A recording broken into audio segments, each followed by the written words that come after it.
What's up, guys? Welcome back to Kind of Funny's Christopher Nolan in review. That's right. We are ranking and reviewing every movie directed by Christopher Nolan.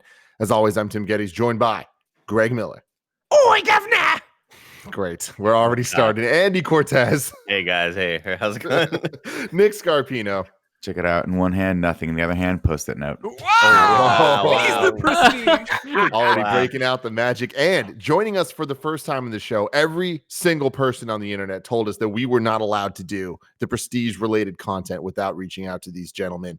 We got RKG, Rory, Krupa, and Gav, a.k.a. Kinda Cheeky. Kinda Cheeky. I like that. Lovely. Yeah, thanks Also for the one having us with on. kind of like, sexy as well. Yeah. Yes. When you guys started doing this Nolan review, we started getting loads of tweets being like, and us and being like, get these guys in. Like, stop doing that. They won't think we're cool, man. Come on. Well, we did Let's think play it that you're cool, so we reached out. This is about to be a disaster, ladies and gentlemen. We've never had this many people on one show, but that's what In Review is all about. Is Greg Miller still going to do do Yeah. Is he going to make it? Oh, God. Is he going to keep doing that? I hope not. I really hope not. Anyways, you can watch the show live on twitch.tv/kindoffunnygames every Tuesday when we record it. Every Friday, we're doing Studio Ghibli Miyazaki in review. So stay tuned for that. We're doing Totoro this week. Very exciting stuff. If you don't want to watch live, you can watch later on youtube.com/kindoffunny or on roosterteeth.com. If you want to listen to it, just search your favorite podcast service for Kind of Funny reviews and we'll be right there for you. To get the show ad free, you can go to patreon.com/kindoffunny, just like our Patreon producers, Mohammed, Hey, Momo. and Al Tribesman. Danny boy, want some candy, everyone? Thank you. Thank you very much for that. Today, we are They're talking like, about... what the hell are you talking about? Well, I was We're about to talking say, that was really professional, man. That sounds amazing. And then all that stuff happened. Yeah. We're talking about The Prestige, released October 20th, 2006, along with The Illusionist and Scoop, which also starred ScarJo and Hugh Jackman. The Prestige was one of 3 films released in 2006 to explore the world of stage magicians, not musicians. Although Bowie's in this, so he kind of does both. Have you guys seen those other movies? I've seen The Illusionist, Yes. yeah. It's been years, but I remember liking The Illusionist as well. I remember there being, anytime these movies come out together, when two studios do, like when a studio realizes another studio is doing like magic and they're like, this is going to be the next big thing, and they develop another project, there's always one that's markedly worse. And then you have to pick sides, like Wyatt Earp versus Tombstone. Clearly, Tombstone a better movie. No strings attached. Even the Wyatt Earp benefits. Exactly. Mm-hmm. But like in this one, I remember Deep Impact. I remember being obviously a hardcore Nolan fan, being like, of course the Prestige is going to blow this out of the water. But I remember watching The Illusionist, being like, it wasn't that bad. It was pretty good. It was enjoyable. You know, I never gave it a shot. I didn't want to give it a shot. I just knew that I found my one, and this is it. That's the one with Kevin Spacey teaching the kids to count cards. no, again, Oh, Jesus. not every movie is that movie, Greg. So The Prestige Yeah, guys, was ever that based... movie with the talking dog? Yeah, that's the one with Kevin Spacey where he teaches people how to count cards. This is based on the Psychopath. 1995 novel of the same name by Christopher Price, directed by Christopher Nolan once again, a budget of $40 million, box office of $109.78 million, a runtime of 2 hours and 10 minutes. It received Academy Award nominations for Best Cinematography and Best Art Direction, but did not win either of them. This was writer, producer, and director Christopher Nolan's lowest rated movie on Rotten Tomatoes at 76%. It has since been surpassed by Interstellar at 72%. What? That's bonkers. That is bonkers, dude. So I was telling Tim, this movie ended, and immediately I'm like, oh my God, this sort of introduced me to Christopher Nolan. And I fell in love with it, and I felt just everything about it, just like, this is one of my favorite movies ever. And then I said, Tim, can you imagine Andy Cortez, a fan of The Prestige, hearing that the next Christopher Nolan movie is going to be about invading people's dreams? And I said, no fucking way. Like, how is it going to be a real movie? It's so exciting. So exciting. So you saw it in theaters? No. I saw this shit like just at home on DVD at my friend's house. He was like, you gotta watch. It's one of those where your friend's like, you gotta watch this shit, dude. And we did, and I was blown away by it. So Nick and Greg, have you seen this movie before? This is my first time. Yeah, I've seen it before. Do you see it in theaters, Nick? I don't remember seeing it in theaters, honestly. I think I let this one slip by, and then I think this was a rental for me. Yeah, this is my first time as well. Yeah. So you boys over there, how many times have you seen this movie? 4, man. Well, I saw this at the cinema and I reviewed it for my university paper. to make my first ever published review, and I've looked, and I'm so happy that shit does not exist. It's probably the most pretentious 500 words you've probably ever read. I've read some You of Greg's reviews. wrote it in character as the top hat. Yeah, I actually wrote it in character as two different me's, but with one eye. I saw I had at college Oh, sorry, and go then ahead. watched it, and then it was on in like the afternoon, and there was an evening show, and I immediately went and bought a ticket to the other one, which is like, because I would like to say it was because I loved this, probably because I was just like, what the fuck just happened? I have no idea what I went. And then after the second go, I was like, okay, this film, I think it's really special, man. Wait, so you got the fun little poster too? You want to show that off? Oh yeah, so we that's the thing. Like we like it almost. I think we all basically realize this. Is like I'm sure there's loads of people watching this that they basically don't know us and just like, why are these guys on there? We have nothing to do with the film. We just all worked at IGN and all realized at the same time that we all absolutely love this film. So we liked it to. Almost in a way that kind of spoils it for people who are only sort of half into it. And we kind of joked for ages that we were going to do like a prestige special of the IGN UK podcast. And then I think it was like 2 Christmases ago, we took over this cinema in East London and basically showed it to a bunch of like podcast fans. And then we did a live podcast afterwards. But yeah, they even produced like this awesome poster essentially, which is like, just for us, so we got to like have really cool. A movie poster, and then I got really drunk and stole it afterwards. I think what that project illustrates is never underestimate our ability to push a joke beyond the limit where everyone else finds it funny. Yeah, we'll just keep going. Yeah, see, that sounds really familiar. That's the key thing here. Is you guys, we are two sides of the same coin, just like featured in this movie here with the two-headed coin. Wow. Where that we were at IGN America and you were over at IGN UK. We both left to do our own thing. You guys, RKG, us, Kind of Funny. You guys have Prestige. We have Fast and Furious. I don't know what that says about taste on either side, but they have better taste. Here we are now. Here we are. Both equally good in their own ways. Yeah, exactly. Do you remember?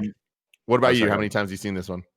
I've seen. I actually have quite a funny introduction to this film because my brother saw it before I did at a sleepover when he was a kid, and he loved it so much. He loved it so much that he came home and he was like, dude, you gotta watch this movie. It is incredible. And I was like, oh, okay, what's it about? And he's like, it's about these two rival wizards. And that's how he pitched it to me. Right. And he's like, Hugh Jackman is one of the wizards. Christian Bale's the other wizard. And I was like, dude, this sounds incredible. We both learned later that there's a big difference between wizard and magician. But I've probably seen it 5 times now, 6 times maybe. We watched it together quite recently as well. Yeah, this sort of became that movie that I just showed everybody that I knew. Like I made anybody who was into movies, whether it be my dad or anybody in my family or close friends, like you have to fucking watch this movie. Yeah, we did this thing totally like now and again. We used to get like texts now and again being like, I think Powers did it before with a girlfriend of his, and it was just like, I'm gonna show her the Prestige tonight's the night. All of us like, oh shit, it's gonna get serious. It's like, did she like it? Yeah, she did. She can stay. Dude, it's impossible to not like this movie. Like I didn't know shit about it, and like last week before we got in, somebody was just pitching me. They're like, yeah, it's about rival magicians, and I was like, holy crap, that sounds awesome. It's Hugh Jackman and Christian Bale, and I was like, okay, this has to be amazing. And watching it with Andy last night or a couple nights ago, I was so blown away because you didn't tell me there was so many other cast members. Like I didn't know Scarlett Johansson's in it. I didn't know David Bowie's in it. It was just a constant barrage of like, what? As soon as old Hugh Jackman's walking up the hill, and I go, oh my god, and it's fucking Andy Serkis, and immediately we go, oh god, Nick Scarpino has a rivalry with Andy Serkis that Andy Serkis doesn't know about. We're gonna have to explain that to the RKG guys. It's gonna be a whole mess. For the record, remember, Andy Serkis knows. I told Andy Serkis in the interview that, in fact, Nick has a rivalry with him. He did not care. Wow. He did not care. Nick, what do you have to say? I'll tell you one thing right now. I don't care much for him doing an American accent in this. It's terrible and he needs to stop. Okay. I'm just throwing that against the table right there. I don't know where you're about me. Hey, I'm from New York. What's going on? Hey, let's go to Philadelphia. Okay. Why wasn't he just British? I don't understand. Just let him have, or Australian, whatever the fuck he is. Let him stretch his legs, Nick. Yeah. No. A couple little fun little facts for you here. Wait, hold on. You includes didn't mention Piper Perabo from Coyote Ugly. She's in this movie too. Oh, I forgot she was. You know what I mean? Right. There's so many pops in this. No. Is she The British? editing includes 146 time jump cuts. That's a lot. You gotta love these Nolan movies. It works well, and I think that's one of the reasons why this movie is entertaining to watch. Because if this were sort of just a straightforward retelling of the story, I don't think it would be as fun. And obviously, I think the editing has a lot for the mystery. It was very interesting going back and watching this with a more critical eye the second time, where you know everything, because he does a lot to set all the stuff up. But for me, I was like, I enjoyed it. I like this movie a lot. But I think this might be the third time I've seen it, maybe second or third time. So very familiar with how everything was supposed to play out at the end. And it starts to, when you start looking at it with a critical eye, like halfway through, I was like, wait a minute, why not they? And then I just shut that part of my brain down. I was like, don't ask questions. Don't ask questions of how Nikolai Tesla fucking invented a teleportation / cloning machine in like 3 weeks. And that, like if I was magic. Hugh Jackman, I'd be like, fuck magic. I just solved world hunger. I'm going to be the world's first fucking trillionaire. Fuck you, Christian Bale. Stay in London. I'll own America in about a week and a half. I enjoy all 10 of my fingers. Yeah. Look at this. Can you do this? Because I can. Exactly. Well, no, he could do that. It would be he couldn't do this. Oh, can you do this? Can you do Yeah, this? there it is. Live long and prosper. Peace out. Man, by the time we got to the end of this movie, I was just like mind blown. Like throughout it, I was like, I'm really digging this, and there's a lot of cool stuff. But it was really like the final 15 minutes where it all kind of wraps up, and there's like all the reveals kind of back to back to back. I was just like, how did I not see all this shit? Because it's so telegraphed, but it's just oh man, it got me. I was telling Tim, like, this movie is a magic trick. It's constantly getting your attention away from the thing that you need to be paying attention to. And we're, I'm sitting there watching it we're in Tim's beautiful home theater. Oh my God. With all the lights, Kevin, I got to experience the lights, Kev.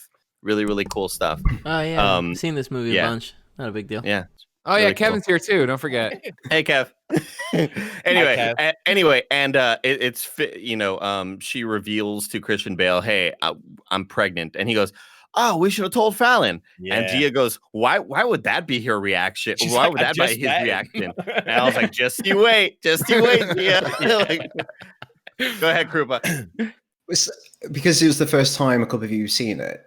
Did you cotton on to who Fallon was? Do you think he looked suspicious? Because I never did the first time I saw it.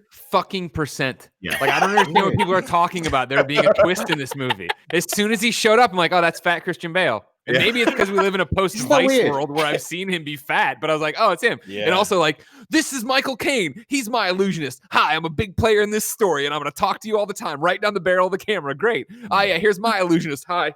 How are you? Like, and he just walks away, and he's always there. I'm like, oh, that's clearly it. That's the guy. Greg, can you just pretend to be surprised so I could feel better about this? Sorry, no, you're dumb. You're an idiot. Like, I don't even see that necessarily as the reveal. Like that, it was obvious that was also Christian Bale, but it's just how it all played out of the facts of it, of them being brothers and him actually cutting his fingers off, and like that's cool. Why the line of him being like, "Wow, it looks like it's fresh blood" or whatever. It's like all those little reveals to me meant more than like the actual twist itself. It's interesting though, because watching this the first time, I was like, I really liked it, and I really thought, I was like, oh, good, the good guy won. Watching it a second time, I was like, I don't think either of these guys are good. No. I think they're both terrible human beings. I think they've both allowed this competition to destroy each other and all of the lives of the people around them. And by the end of it, I'm like, wow, that was actually a lot darker than I remember it being. Like, I think his wife fucking hangs herself because he's gaslighting her for all intents and purposes, and she feels like she's going crazy. And I'm like, and then at the end of it, I'm like, am I supposed to feel okay that Christian Bale got a chance to live for the rest of his life with his daughter? And at one point, is his daughter gonna be like, what the fuck happened when I was 4 years old? Can you just explain a little bit of this? Because I remember seeing you in a fat guy makeup, and then I remember Michael Caine being here, and then I didn't get to hang out with him at all. You know, just, I don't know. Well, I had a really funny 4 months when I was a kid. Don't worry about that. Don't worry about that. Those are the things you got to suspend disbelief for, because Christian Bale has that Nolan has that in all his movies, where like how does Lord Caldlow have this lavish lifestyle? Like, how does any of this make sense? That makes sense because they talk about, in the beginning of it, they talk about him being a millionaire and how his family is like, you have to change your name if you're going to go be a magician because we don't want you to drag our family name through the mud. And so that I liked that turn where all of a sudden he was like, oh my God, he has a totally different accent. He's a totally different person because he comes from this like weird royal family. That works for me, but it's just, and I think a lot of the back and forth of them worked. Where the movie like started taking a weird turn for me the second time I watched it was with the introduction of the actual like science. Where and Christopher Nolan does this all the time, where he plays with two big concepts at the same time, and will introduce something like that, and normally it works. Because it tends to be the focus for from the get-go, right? With something like Inception, we have this concept of like, we're introducing this crazy sci-fi element, and this is going to be future spoilers. Well, this is going to be the main part of the thing. In this one, it's very weird that element is introduced so late in the game. And the second time I watched it, I was like, I really almost wish there was a cut of this movie where he gets to Tesla, and Tesla goes, I can't make that machine for you. And then we have to see it play out from there. Because once that actual science kicks in, it just, my analytical brain goes, wait a minute, fuck magic. How is this even possible? How is this not like derailing the story completely for any of these characters? The answer is your answer. Hoodoo voodoo. I understand that. I think because it's Bowie as well. He plays it so chill. Like, I've invented this amazing thing, but don't worry about it. It's cool. Don't worry about it. And like, don't use it. Don't use it. I've invented it. Don't use it. Here it is. I will take your money. I will take your money, and here it is. But please don't use it. But it's also one of those things like, if you know anything about Bowie versus Edison versus like Westinghouse and all those things, if you think that Tesla had the ability to do this, I'd be like, dude, your problems are fucking solved. Like, you don't have to be a recluse in Colorado anymore. You can move back to New York. You're pretty much going to be the wealthiest human being on the planet. So David Bowie initially declined the role of Nikola Tesla when it was offered to him. Christopher Nolan flew him out to personally tell him that he was the only person he imagined for the role, and that his larger-than-life persona would make the idea of Tesla building a teleportation device believable. Upon hearing this, David Bowie was like, you know what? I'm in. Or Nicholas Holt's like, I did it too. That's amazing. I know you said you've got a rivalry with Andy Serkis. I'm not here to get involved in that, but we had him in the IGN UK studio once, and like we did this thing on the IGN UK podcast where at the end of every interview we would ask the person, if no matter who it was, if they'd seen The Prestige. So we were like, Joe Scrabbles and I know you guys think that he's made up. He is real. It's the pen name. Which one was it this time? You know what I mean? But yeah, that's a magician's name. Yeah, absolutely. No, that's a wizard's name. Joe. That's a wizard's name. Yeah. But we had Andy Serkis in the studio, and we were like, at the end, we were like, hey man, look, just so you know, we're huge Prestige fans, and a lot of Andy Serkis' scenes are with David Bowie, and he said that David Bowie would like do a scene and turn to Serkis and be like, Did I sound like Inspector Clouseau there? Am I a little bit too Clouseau? And then he would do Inspector Clouseau impressions on the just the Prestige stage. And I was like, oh my God, that sounds fucking cool. That's pretty amazing. I thought you were going to be like, we turned to Andy Serkis and said, have you seen The Prestige? And he's like, no, I haven't seen it. No, he's like, I like The Illusionist. By the way, Gav put together an amazing video of a whole bunch of celebrities being asked that question, and we're going to play that at the end of this interview. So stay tuned for that, because that's super fun stuff. I laughed very, very hard. I'm glad this video is going to be shown. Another fun fact for you here: the main character's initials spell Abra. As in, get out of here. And Robert Angier. There we go. They were magicians. It's funny because if you actually put Hugh Jackman's initials together, his character's initials, it spells on the nose. There we go. There it is. And the last fun fact I have is pretty interesting, actually. Chung Lee Soo was a stage character created by William Ellsworth Robinson, a white man who disguised himself as a Chinese man to cash in on audiences' enthusiasm for the exotic. So this is a real story. Robinson lived as Chung, never breaking character while in public. He died in March 1918 when a bullet catch trick went wrong. "My God, I've been shot," were both his last words and the first English he had spoken on stage in 19 years. Wow. Could you imagine if you were a stagehand, you'd be like, wait, you can fucking speak English this entire time? I'm glad you got shot, bro. I really thought you were about, but were both his last words and his first words. I was like, wait, what does that mean? Christopher Nolan goes further than we thought. Greg, what do you think of the movie overall? It was good. Oh, Jesus. Cool, ladies and gentlemen, that's what I enjoyed myself. For me, it was that this is a movie that has so much hype behind it coming up to this point because everyone's talked about it when we started doing Nolan in review. That this is going to be the best one, and this is blah blah. And like the comments were going crazy when we did it, and so like you know how that is. As soon as you get that in your head, you're like, oh fuck, here we go. And yeah, I got into it, and yeah, totally. For me, it was just the thing of like, oh, that's Bale.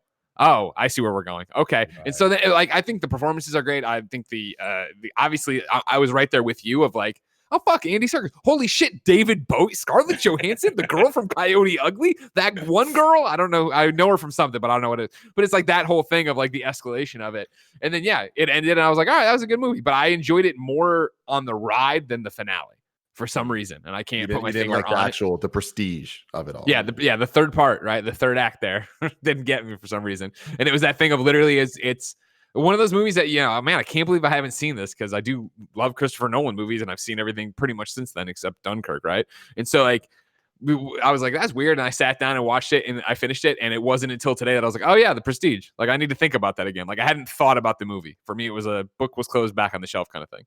Man, I just want to leave this company right immediately. Go do it, you fucking coward. Andy, go do it. Andy, it's because you have a beautiful imagination and you're an innocent, perfect human being, and Greg is just tainted. I'm sorry, it's 2.5 hours and not one fucking batarang gets thrown? Fuck off. Wolverine, let's do something. Nolan had the gosh darn gall and the indecency to put Alfred against Bruce Wayne in this one, and I just don't understand how this serves as a prequel to Batman Begins. I don't get it. It is pretty confusing. I also love the idea that Black Widow, Wolverine, Batman are all just hanging out together. Yeah, it's just great. And also, no, I'm not going to do any spoilers, but the amount of similarities between Last of Us 2 and this movie, pretty crazy. Think about it, both in themes and in actual things that happen. Just saying. See any similarities whatsoever. I need help with those. Both sides. It's about the go ahead and spoil it. If you haven't seen Last of Us, that's on you. Or if you haven't played Last of Us, when it comes to obsession and injuries. Okay. Okay. So two fingers. Similarities. The fingers. Yeah. Two main similarities. Anyways. Two similarities. Two main. I don't remember the main similarity. I don't know if it's the main fucking similarity. I'm gonna know what I'm talking about if you actually played the game, unlike some of these people, Nick. I played the fucking game. I beat the game. I know exactly what you're talking about. And that second similarity, yeah, you're right. Let's get to the plot. Let's get 48 hours into the game. Plot. See, it's like the Nolan sound effect, guys. You know? Like, you understand? The reason they're not laughing is the same reason other people aren't laughing. It's not clever. That's why. Yeah, it's like we get it. Yeah. Oh no, we're right there with you. Are you watching closely, ladies and gentlemen? It's time to recap The Prestige. Of course, we start with that conversation, and the one and only Alfred is there with a girl and a canary. And you're like, "What are you up to, Alfred?" He, of course, lays out the 3 parts of a magic trick: the pledge, the turn, and of course, the prestige. The pledge being taking something ordinary, the turn is doing something extraordinary to it, and then the prestige is making it come back. And we see this with the canary, but while this is happening, we also see on a second plane of action the one and only Wolverine, Hugh Jackman, on stage in his dress blues up there having a good time doing a thing. Christian Bale gets up there, he's Batman, and he's looking in the cage like, what's going on with this cage? He's like, what? And we were like, what's going on? I don't understand. And then he goes, I'm part of the bloody fucking act. We're like, oh my god. And then he goes downstairs, and then there's this weird flashlight, and this guy's there, no fucking pupils. You're like, what the fuck is happening on your stage? And he goes over, and then Hugh Jackman does it, like lightning's going. He's like, I'm Wolverine, and then he falls through a hole, and he falls. And this is all fucking Alfred's out there. He's just like, "Oi, matey," and he's like talking about the fucking things. And then he falls through, and he lands in a tub of water, and then the thing slams shut on top. And Bruce Wayne, he's just looking around like, and then he's Wolverine starts pounding on the thing. And he's like, "Oh, he's drowning. What's going on?" And then it's fucking chaos. It's just fucking chaos, right? We jump from that into a courtroom scene where it is, of course, Michael Caine, aka Cutter, aka Alfred, he will not be referred to as Alfred by me. He's giving his testimony there. No, there's another Alfred. There's another Alfred. It's going to be so confusing. What other Alfred? Yeah. Christian Bale. Christian Bale. Freddy. No, that's Bruce Wayne Batman. How fucking hard is this to follow? Again, right, I'm guys? I really sorry hope asked you just guys go to be into on the Batman show. Begins for the rest of the show. So then Ra's al Ghul shows up and he's like, theatrics. No, they're in court and he's like, so what the fuck's going on here, right? And Cutter's explaining all the stuff again, and that there was they were doing their trick. It's this thing where he goes through the ground or the stage, and he's going to be down there, and then he's going to pop back up, and everything's going to be great. But this man, and he points over there, and he's like, Bruce Wayne, right? Borden. He was like, he did it. I came downstairs when I saw him go underneath the stage, and guess what I found? Everybody, him standing there watching Hugh Jackman drown. And they're like, oh, this is a fucking open and shut case, isn't it, guys? We got to get this guy out of here or whatever. And it's like, everyone's like, rah, rah, rah, rah. And there's a whole conversation that happens in the movie. I forget if it's in this scene about, hey, you got to explain your trick to us and how it was supposed to work. Is it happen here, boys, or is it later? It's like right here. Yeah, it's right here. Yeah. So he does it to the judge in private. Right. That's the whole layout, right? He's like, well, tell us how the trick works so we understand. He's like, I can't do that. Like, I'm an illusionist. I sell the illusions, right? And he kind of explains what he does here, that there's a magician who performs the trick, but he helps design the illusions, and he's an illusionist. So he's like, I can't do that. But yeah, the judge is like, well, could you tell me in private how it's supposed to go? He's like, yeah, I can. Again, this is one of those movies, as Nolan tends to do, that jumps around so much that I think maybe we're combining and extracting and moving, but whatever. I think we're just going to have to do it, though. The time jumps are going to be too hard for you to nail, unfortunately. Well, you never know, man. To you. So respect to you. Thank you. You've already messed up all the names of the characters. So I just didn't, for is you this boys, your first in review? I understand the RKG folks being mad at me about it. You, Nick? All right. How hard did you get hit in the head? I'm not mad. It's like watching Excuse the me, Prestige Krupa. again. This is between me and Nick. Greg, you know how this goes. Anytime any new people come in, and I just side with them immediately against you. Fair. That's how That's this fair. goes. That's fair. And just so you guys know, Greg has only 2 real skills in his life. One is remembering the lyrics to every song ever, like not just the lyrics everyone should know, like the rest of the lyrics. And the other thing is being able to watch a movie and remember every single thing that happens in a way that doesn't make sense. This is the first time he's watched this movie. He's not reading off of notes right now. He just I was just gonna say, is he reading this from? No. For the record, you know that the one note I do keep in front of me is the IMDb cast page, right? Because I do. Even though I think it's a fun gag that Nick hates, apparently, and he's going to tell me 5 years into Nick, I love it. Krupa, can you tell Nick to be quiet, please? Don't do it. I'm saying don't get involved, mate. I love mum and dad equally. Right? God damn. Anyways, I think it's a fun gag to come up with nicknames for everybody, but everybody else hates it. Oh, you're gonna call him Alfred? There's already an Alfred. Alfred. They never fucking refer to Christian Bale as Alfred in the whole movie, right? He's Borden. That's what they call him. All right, the Alfie at one point, right? And that's fun. No, Freddie. This feels a little tiny bit like, in like when there's a couple who are just about to finish, and it's like the dinner party episode of The Office, where you guys are doing your own Twitch stream. Well, it's like my parents. Oh, Jesus.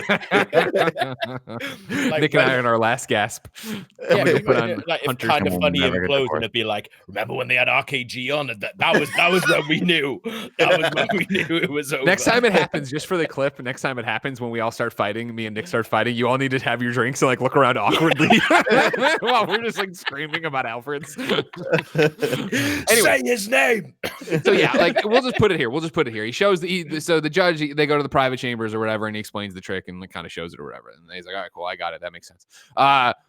Bowden. Now, what do I want to say? Bowden. Why do I have Bowden in the brain? Oh, am I thinking of the bread, the sourdough? That's some good sourdough. Yeah. All right, I'm thinking of Borden, right? Lizzie Borden. Now I got it. Don't worry, I won't screw it up. Old Bruce Wayne, Lizzie Borden, right? Christian Bale. He's in jail now, and let me tell you, this ain't no nice jail. Today, you go to jail, it's like a 5-star resort in there. They got showers. We're unsure if they have Instagram, but we think we know Tim and I know they can get their hands on it. Don't ask how. Don't ask how, everybody. All right.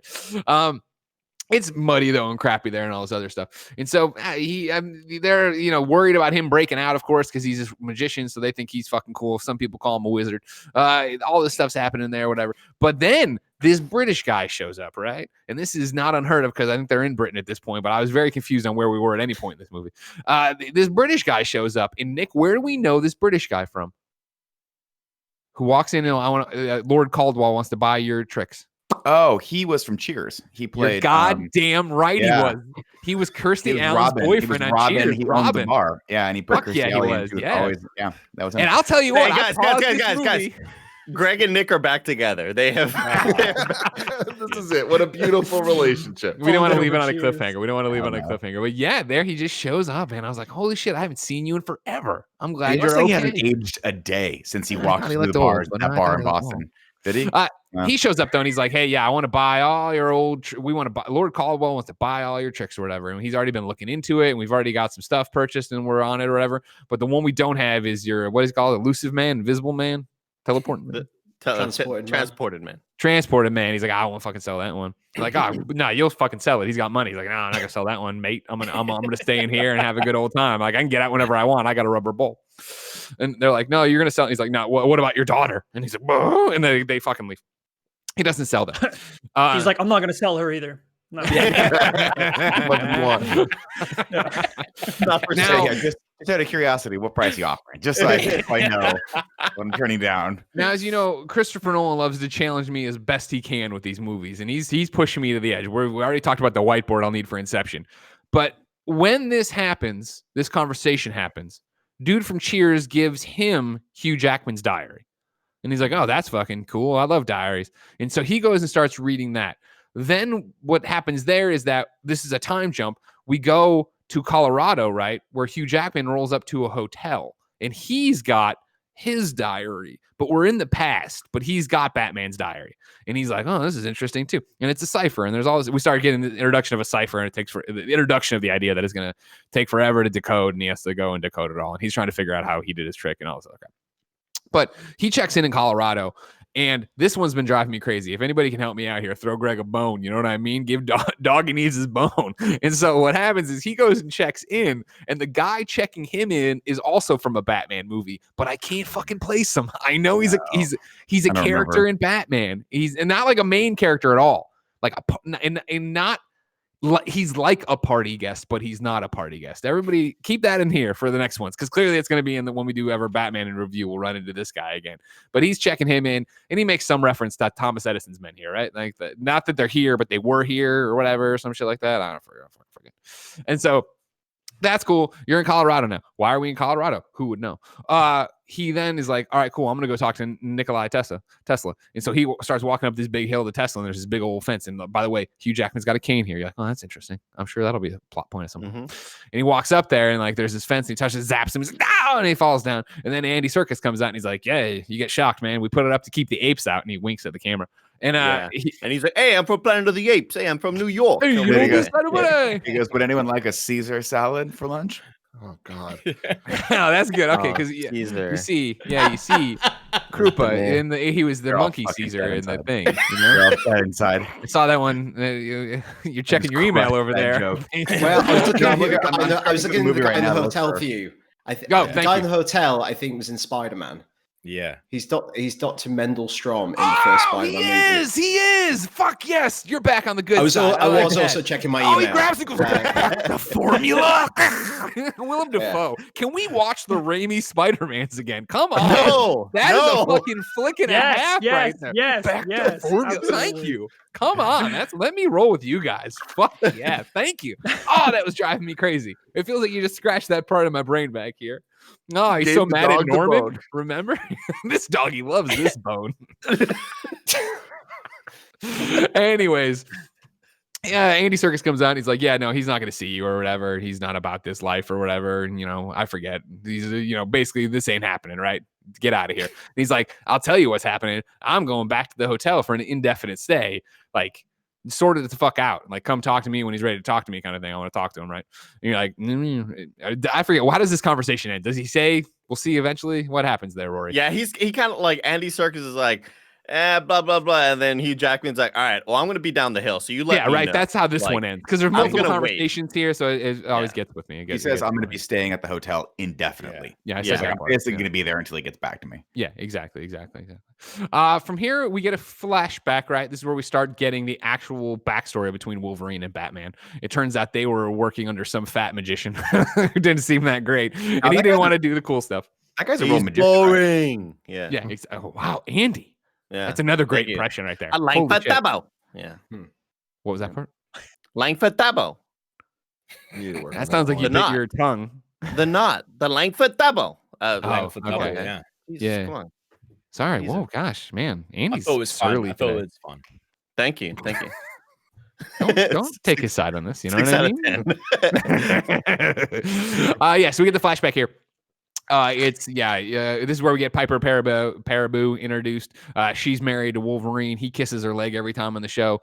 And then when they're always, they're the plants. They're called up from the audience. They come up. Wolverine ties her feet. Batman ties her hands. Then she gets lowered into this tub of water, and then she gets out of it. And everybody's like, "Wow, magic exists! I won't kill myself in the 1800s or wherever the hell we are." And so. They act like they don't know him, and then we get backstage and they all know each other and they're catching up and talking. And you're talking about Langford Tabo. I think I got up to get wine at this point. I do. Langford double.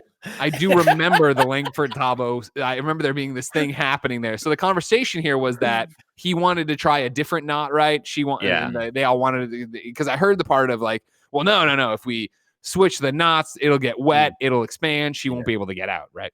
And she's like, I can train through this. We can practice. Yeah. We can practice with the Langford double. The Langford double. Yeah. The Langford Dabo. That's how Michael. Right. Yeah, Michael Caine. That's how he says it. Oh, so that's a Michael Caine impression. I thought that was a Piper Paraboo. No, Michael Caine. Terrible. Bale impression. Sorry. Michael Caine. Yeah. All right. So now give it to me. Now that I have context, give me the whole thing from Michael Caine, Langford Tabo. She can't get out of the Langford Dabo. It's not a wet. No, it just falls apart. And give me some Snape. Give me some Professor Snape. That's Professor Snape. Mm-hmm. Well, Harry Potter. That's pretty good. How does it get worse every time? The thing is, I've been out of practice. You can't say anything else. It's a really, really good. It's a good impression where the comment that you give yourself about how good it is longer than the impression. Pretty good. Now I want to hear Snape saying that Harry Potter couldn't slip the knot. Yeah. I want to merge them. Well. Harry Potter cannot slip the Langford Dabo.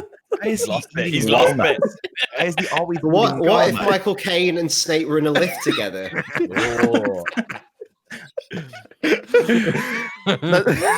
Let's move on. All right, think about it though. Think about it. I can write you some dialogue later if you want. Okay. All right. Okay. So yeah, they're having this conversation, and they're also start arguing about how the old man they work for won't do any cool new tricks. He's just doing the old shit. He won't catch a bullet. He won't do any of the fun stuff people want to see. And he's a real famous magician. Yeah, I was just gonna say, what is his name? Because he was in Die Another Day, I think. Too. Is that what it is? Ricky J. Ricky J is a good name.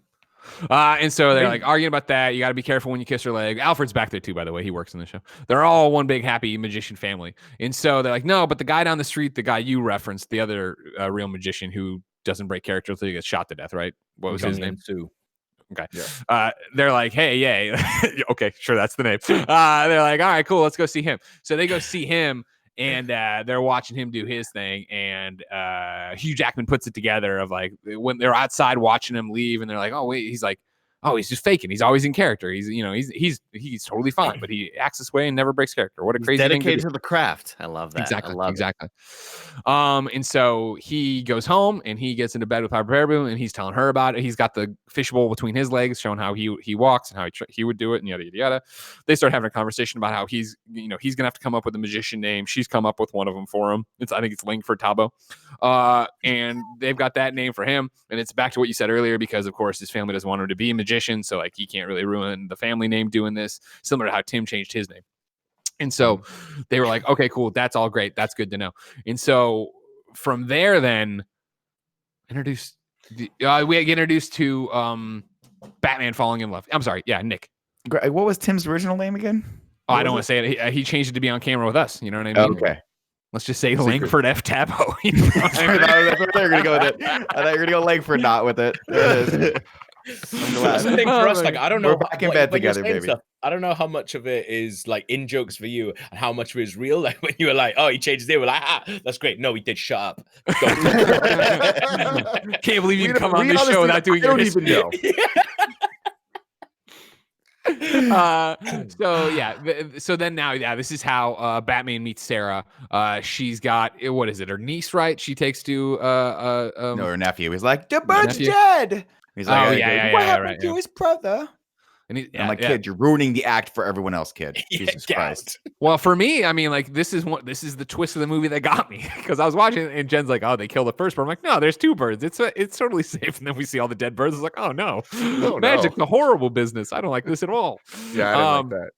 Yeah, but anyways, there was a bird trick. They killed one of the birds, but you're not supposed to know that. And then they got the nephew, and then Sarah and Batman meet, and they're like, okay, cool, and they start flirting around a bit, and then he walks her home after we see the dead birds. He walks her home, and he's like, can I come up? And she's like, no, you can't come up, or you can't come in, because he walks her to the door. Like, you can't come in. Like, there's rules about that. He's like, oh, totally, I understand. See you later. And then the like creepiest part of the whole movie, creepazoid is in her fucking closet with a coffee maker. Like, Jesus Christ. And then knowing what we know about the ending, was this the was it other?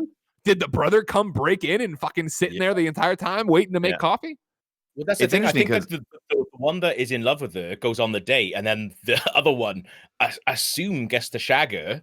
And that's like the first date. So, but Powers hates this scene. I've been friends with you, Powers, probably about 6 years, and this is like 3 things you dislike in life, and this scene is one of them. Honestly, this is like, because I think this movie is like one of the best pub movies you can watch, where you just watch it with your friends, then go to the pub and talk about it pretty much all night. This is the only scene that I get genuinely really fired up about, because it doesn't make any sense that if it was the other brother, like the whole movie is the fact that they take this so seriously that he's going to cut his finger off to keep this bit going. But then he's also like, hey, do you want to just fuck about a bit on a date and just sneak into this room?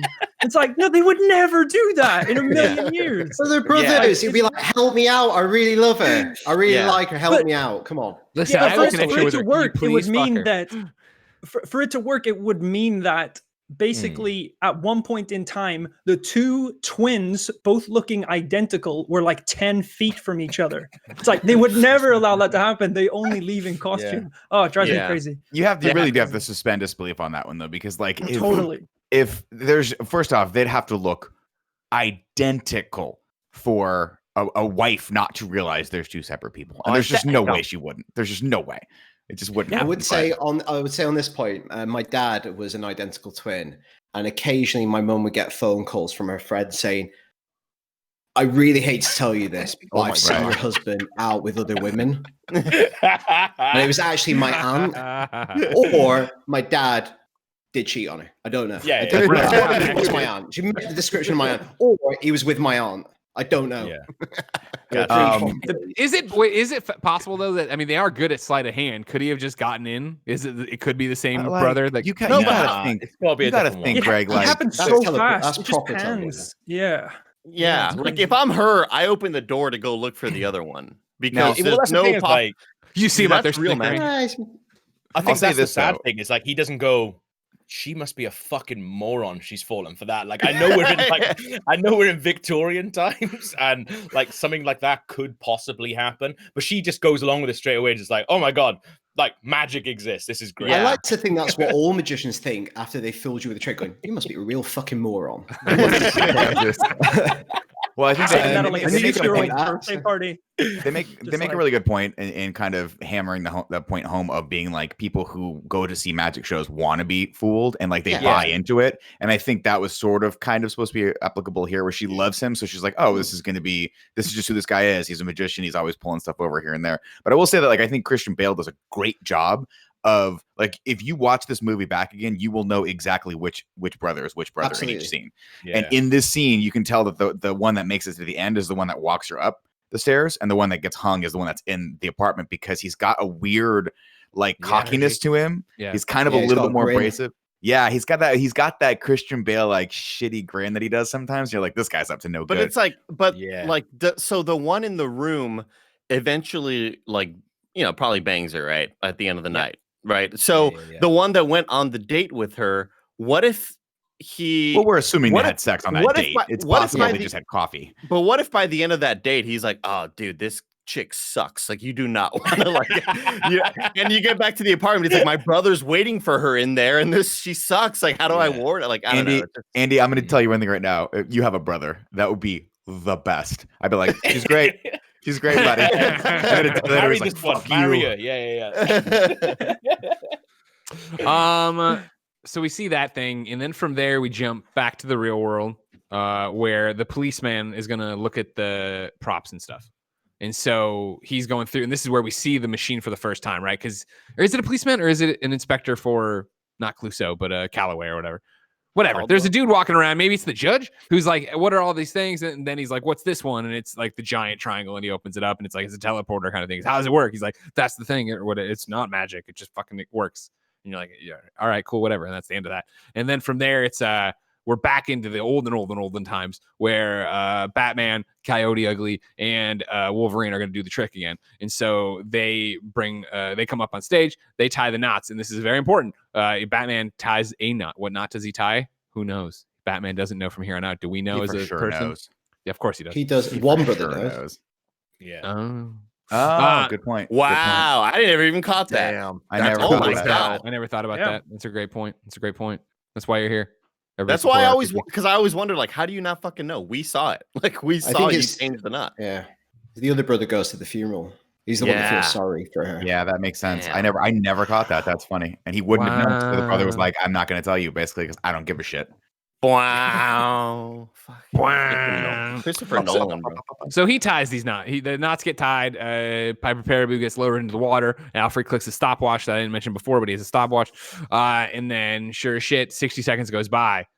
And they know something's wrong. Everybody on stage doing the look around or whatever. Alfred grabs the fire axe, or he already had the fire axe. He runs out there. They pull it down, and they start slamming into the thing. And she's in there, and this slamming the axe into it takes only another good 30 seconds tops. But then it breaks open. She comes out, and she's just drowned, and nobody knows CPR. To which I said, did this exist back in the day? And Jen said it did. So I don't know, because she says water's been around forever. And I was like, that's a pretty good point. So they just let her sit there dead, though, and Hugh Jackman's like touching her face and doing like. But Greg, maybe that's another amazing similarity to The Last of Us Part 1 is that she can't swim. Great, that's a good point. There's a lot of people, including us right now, that are starting a rumor, and we're going to start noting this movie to death to see how many times The Last of Us ripped it off, and Neil Druckmann doesn't have an original idea. Three. Three so far. Let's not get ahead of ourselves. You know what I mean? Miller, I briefly looked into it. Looks like the CPR has been a thing since the 1600s. Wow. Also, you would imagine if you had someone doing a water trick like that, you'd have some knowledge of how to resuscitate someone with water in their lungs. Now, the chat is telling me, Kevin, CPR was invented in the 1960s. Maybe CPR, but I'm seeing, the things you use to stoke a fire? I've got one of those shoved into someone's... I'll bring it up. I'll bring it up for you guys. Yeah, I know what you're saying. The Kevin. bellow method is what it was called at one point. Hold on, I this is a understand good what image. Kevin's talking about. Hold on. I understand what Kevin's saying.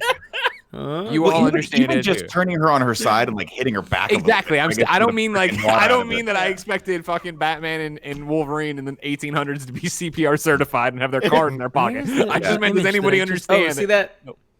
Yeah. So I mean, they got it figured out. So they understood you could get the water out of people. Yep. That's what I'm saying. You know what I mean? Well, Greg, they thought water was demons and you just couldn't get it out. They didn't want to mess with God's plan. Once you were dead or sleeping, they're like, "This is it." They just gave you some cocaine and sent you on your way. Yeah, no big deal. That was the good stuff. Cocaine and a potato. Did that bring them back? No, that's the end of it. Sorry. That's all we got. Before we move on, ladies and gentlemen, let me tell you about our sponsor. Today we are sponsored by Kevin Coelho's Twitter.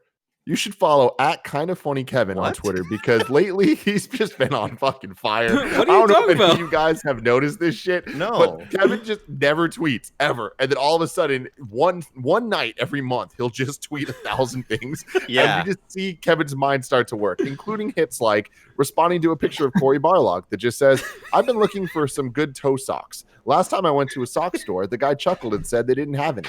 It's a store that only sells socks. Forgive me for thinking they might have some variety. Anyway, please give us God of War 2. No rush. Take your time. Make it good." It's like, cool. Thanks, Kev. Well, Thanks, no, Kev. in that Then photo, there he had was toe socks on. They looked very comfortable. Yeah. There was also a best friend that tweeted us that said 100% @KindOfFunnyKevin said, quote, "Wet your pee-pee." And Kevin replies, "No clue what you're talking about, but maybe." No, the other thing, Kevin, That's the input, Kev. PPE, remember that we were talking about PPE, and I said, "Did you say wet your pee-pee?" So that's my fault. One and two, Kevin is a person who sleeps with very cold feet. If you find those toe socks, hook a brother up. There All we right, go. I'll be on top and of of course, recently Kevin posted a picture of him holding his giant dog Cecil, wearing Andy's Nitro Rifle shirt and some MeUndies, and Matching it is MeUndies.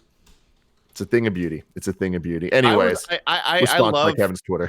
I love when I am tagged in a thread with Kevin and I forget that said tweet existed until 4 weeks later when Kevin finally responds to said tweet. Yeah. And I look at it, it's like, this was tweeted so long ago. Look, I'm sure that people appreciate the response regardless of its tardiness. You know what I mean? For sure. And regardless of the spelling errors. I'm not rereading these things. They're out and go. There's 400 of them lined up. You know, at that Are point. we still in the ad right now? Does Sony pay for this? Back to the plot. Really? So that was a long coffee fill on my part. So guess what? Piper Perabo, star of Coyote Ugly, is dead. We're at her funeral now. I'm Piper Perabo. I'm Piper Perabo. We're at her. We're at her funeral, right? And she's in a glass casket, which is the most baller ass way to be buried. Yeah, Nick. Can I ask questions to the British fellows that are on this podcast right now? Who does the better British accent? Does she do a good British accent here, or is Jack? I thought you meant out of you lot. I was like, it's close, but yeah. Although I would say Greg's British accent, which I think is a Keza thing. Yeah. Normally quite offensive. In relation to Alfred Borden, quite accurate. Okay. Because I heard Piper Perabo, I was like, is she British? Because every once in a while when you'll hear an American do a British accent, you're like, I think that's close. But I'll be honest with you guys, for the most part, every time an American does a British accent, it makes me cringe. I don't know how you guys feel about that or not, but it's pretty bad. Well, I mean, I feel like British people are so much better doing American accents than vice versa. So I agree with you, Nick. I agree with you. Okay. Well, Can we get some American accents? accents? No, hold on one second, because Nick was like, I don't know, what do you guys think? Indicating the British guys, and Andy just started talking. No, British guys to talk about the accents. Sometimes I think the Scarlett Johansson does a decent one in this, and then other times I feel like she's doing a really, really comedy accent, and she's kind of like being like, "All right, mate, how's it going?" Which is similar to what you guys do. Yeah, we were we don't all do it, just to be clear. Yeah, not you guys. I act on a Scarlett Johansson level, and I I'll thank you for the compliment.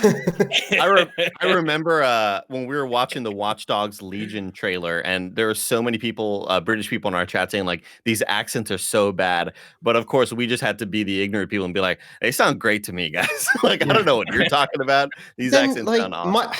Michael Caine sounds like a fake English accent. Yeah. I think that's why it's hard because yeah, it's difficult because a bad English accent sounds like a Victorian London magician, and that's what they all are. So it's like a wizard. It kind of fits a wizard accent. And wizard. But I think Michael Caine is British. That was a joke. Okay. I don't know. I've heard the accent. I've never seen him and the Queen in the same room, so can't prove it. That's true. Anyways, Piper Perabo. Yeah, I'm not into her accent, but then she's not in it for very long anyway. So if you're a bit sick, you'd be like, well, any minute now, she will be dead. So Piper Perabo is dead. She's in the glass casket. That's cool. Tim, make sure Jen buries me in the glass casket with Porto. And so everybody's there, and it's a real solemn occasion. And guess who shows up? Lizzie Borden himself, Batman. He walks in all hat in hand, like, sorry, I killed her. And everybody's like, Alfred's like, what the fuck? And then Wolverine's like, what the fuck? And he's like, what kind of knot did you tie? And he's like, I don't know. I don't remember. And he walks. You don't know? Yeah, you don't know. You don't know? No. Love it. Awesome scene right here. Or this maybe is the one that won him the Oscar. I tied the knot that I was supposed to. Please don't Wink. get angry with me. And then it's done. We don't have a movie. The Eagles fly in. They drop the ring in the fucking fire. They fly out. Yeah. And the movie I don't know if he you wouldn't have a done that movie. to be fair. He should have been like, which is the one that will upset you less at the funeral of the person that I think I killed. That's the one I tied. Be cool. Jack, be cool. Exactly. So Wait, anyways, a quick question here from me. from Kevin, who's not on the show. What was the point of tying a different knot? Like what? I think it was supposed to be sturdier and not come undone, because I think there was a moment where they say this, if she drops the knot, gets jacked up and this knot slips, she might fall. But then I remember Michael Caine making that point of being like, tie the knot that I want you to tie. I don't know. Maybe it just feels like they had the knot down. At no point was I think it. Yeah, No, so they I think it dropped feeds into the. Is that it? I think it feeds into one brother wanting to push it always, continually, do more, do better magic, challenge yourself. He's the brother that always goes to like Andrea's acts. I think he's the one that's like responsible. Fuck, this for movie's cool. that That's happens. awesome. Yeah. Well, as well as like he says, like one of the brothers cannot tie the good knot that Michael Caine thinks is good. So which he says like that's why we need to do the Langford double. And that's kind of where it is. But I guess like you guys have all worked at similar places to us where maybe you've had people above you that insist on doing things a certain way, but you know that there's a better way to do it, even if that way kills Piper Parabo. Gav, one time I was building Legos and Fran Michael Mobrella III came over and he was like, you need to pre-organize them first. And it was like, that's not faster for me, man. I get it. Yeah. I remember it's definitely not fun. Yeah. Fran Mirabella, definitely not fun. Whoa, that's out of context. Slightly in context, but out of context. I watched Starsky and Hutch yesterday on Netflix. How many movies did you watch? And for whatever reason, I want you guys to all, this is your homework. Go watch Starsky and Hutch tonight and tell me how much Ben Stiller's character reminds you of Fran Mirabella. That I digress. Okay. All right, so yeah, he storms out of there, and then we're back to Batman starting a new life with Sarah, and he's there, and he's talking about like he's got to go out on his own now, obviously, because he's fucking fired for killing somebody, and so he's gonna start his own thing, but they don't have any money, but he's like, I'll make money because I'm gonna make a really cool new trick everybody's gonna want to see and all this stuff, and she's like, how would you do that? And he pulls out a fucking gun. She's like, holy shit, dude, no, and he's like, no, it's fucking easy, and he gives her the gun. He's like, shoot me. Fucking shoot me. She's like, I don't want to shoot you. And so I think she pulls it aside and shoots it. He pulls it aside, it shoots or something. Well, it goes off. And then he goes, became the Joker. Yeah, exactly. She goes, wow. And he grabs it. He's like, got the bullet. And she's like, oh my God, how did you do that? And he's like, you promise you won't tell anybody? And so he shows this whole thing of like very, whatever. And he stomps the thing. He puts the gunpowder in. He puts the little handkerchief for God or whatever the hell. And then he puts the bullet in there and he stomps the bullet down. But then the little thing he's got the little grab claw on it. And it grabs the bullet, like sucks it back out. So he hands it. So he's always got the bullet. The gun was never loaded. And she's like, this is brilliant. It's also very easy once you figure it out. And you feel like a moron watching this trick. He's like, that's magic. And he's like, there's still, and then she's like, this is this interesting roller coaster. Because at first she's like, this is too dangerous. And then he's like, no, it's not. And she's like, oh, this isn't dangerous at all. And he's like, no, it kind of still is because people can be fucking morons. Yeah, exactly. Yeah. Let me tell you all the go wrong. We always laugh so hard at the flip in this conversation because at the start she's like, well, what if someone puts a bullet in it? And he's like, no, look, it's not dangerous at all. And she's like, oh, I guess it's not. And he's like, well, someone might put a bullet in it. So my favorite bit is the object of danger. Somebody could put a button in it. A button. Or God forbid, a bloody bullet. I would have loved for her to be like, yeah, it's not that impressive after all, and be like, whoa, hold, I fucking teleported into your room. First off, I'm capable of crazy shit. A good story? Let me tell you a story about our first date. Who you think you've been fucking? You don't even know. You got no fucking idea. Yeah, not laughing about the buttons now, are you? So from there we go to a bar where he is performing this. Batman is performing this. Borden is performing this, and nobody cares. He's got the stupid rings shit. I mean, if there's a magic shop in town that I could go to get these stupid rings and do it, and everybody's like, shut up. We fucking hate you, and they're having a great time in the pub. I really wish you could still go to the bars, but they're yelling at him and telling him he fucking sucks. And so he's like, all right, fine. He finally pulls out a gun. Everybody's like, whoa, now we'll pay attention. And he's like, I need somebody from the audience. And I'll tell you what, I don't know how. Like, quick, right? I just need to say this, especially because he's not here right now. But this scene of just all these people just not giving a fuck about this guy's magic just reminds me of every time I see Nick do stand-up comedy at an open mic. And I'm just like, oh God, here we go. And for the record, that's not a even in the room, man. No, that's not a criticism of Nick's comedy. Nick's good at comedy. It's just the fact that I've been there. I've seen this happen to him, and I've seen how sad it can be. So yeah. Don't talk about it. Shut up. He's back. All right. So he's like, I don't understand how this could possibly work because this is magic unto itself.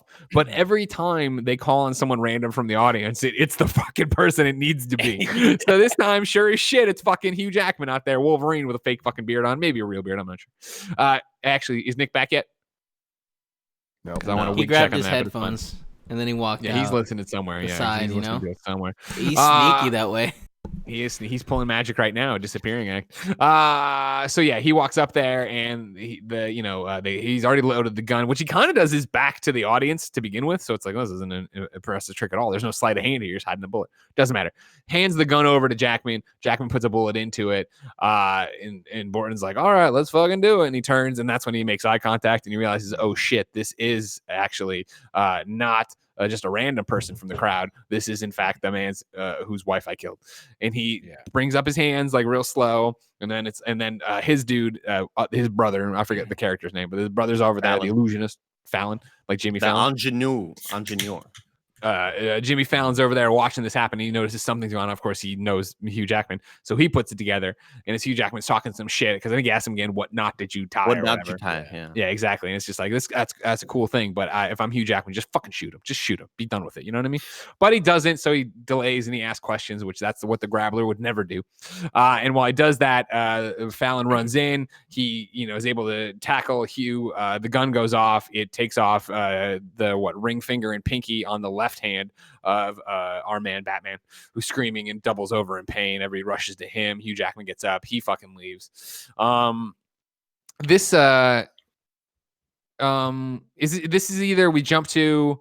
I need help from the boys. We either jump to the wounds being treated. No, that's too soon, right? So it's got to be that we're back to Colorado where we look at the diary because it is that which I don't know because does he yell it again? He doesn't remember as he leaves, and he's looking at the diary, and the diary actually says like, I really don't remember what knot I fucking died. And Hugh Jackman's like, this guy's a fucking moron. That's one of the really interesting bits of the diary where like language is really important because you realize like however many times there is into watching it that the diary isn't a diary. That's one of the ways that Christian Bale, the brothers, that's one of the ways they communicate. So one of them is saying like me, one of them says I, and it kind of like jumps between them, and then that's obviously what Hugh Jackman is reading. It's like, how can he not know? And he's like, first line, a mind divided. Yeah. Krupa, what do you got? The very first line is it the very first line of the diary says we were two young men on the start of a great career. And the first time you think that means Anton and Borden, but it's actually the two Borden brothers. I should watch this again. I liked this movie for the record. It's a film that like gets better on repeat viewing, I think. Yeah, that's awesome. The best viewing I had for sure. Like I enjoyed it way more the second time. Okay. Well, Greg, you didn't like the movie. Just be honest. Like, don't try to seem cool now. Kevin, there's a reason you're not on this. It's Tim sucks. I hate him. Can we just recap my favorite fucking thing Kevin said in ages, maybe even all 5 years? Sure. We're setting this up, and Kevin's like started down the track of being like morose for not being on it. He's just like, no, it totally makes sense. 7 people, that makes perfect sense. 8 people, that's anarchy. That's just wild. That's just wild. To be clear, I just expected there'd be a lot more technical issues in moving around, which it looks like there is, Kev. What? I'm seeing you move people around constantly. No, I'm not. Wow. I just made Andy bigger. Cool. I just made Andy trying bigger. to make your job easier. Not trying to be an asshole. Kevin, do me a favor. Hey, Kevin, for the rest of this show, make yourself bigger. So whenever you chime in, you're as big as the screen. Yeah, all right? give me 1 second. Or not. Or we could not do that. That'd be. Nick, we want to. We're 15 minutes. I could do more of me. Nick, we want to. Greg, is that what you? That's perfect. That's perfect, Kevin. That's exactly what I want. More Kevins. That's it. There you go. Just up the count of people in this fucking movie. 15 people on the podcast. So, anyways, yeah, he's on it. He's mad. He's back in Colorado. He's reading the diary. Oh, how does he not know? Blah blah blah blah. And this is then the next thing is him getting his the Batman getting his wounds tended because he had gotten his fingers blown off. And this is what we're talking about earlier. Where I don't understand why they're bleeding like this again. At least when I'm watching it, I'm like, oh. Obviously, he opened his stitches up or whatever. But in fact, no, as we've talked about it, right? Like, it's not that. It's the fact that he had them chopped off, which we see at the end of the movie, and you'll see there too. This is also talking about things that make more sense on second viewing, right? Or third viewing or whatever. This is when he's like, they're having the argument about money, and he's like, I need to do the magic to pay for the thing. Your thing can't pay. And she says something about sharing your food, and he's like, I'm already sharing my food, which again, I would have interpreted obviously sharing with her, but he means sharing with his brother. And now this is actually the fact that, she's pregnant, to which you already said, right? We should tell Fallon, which is it is a weird out of context first viewing thing of like, all right, I guess that guy.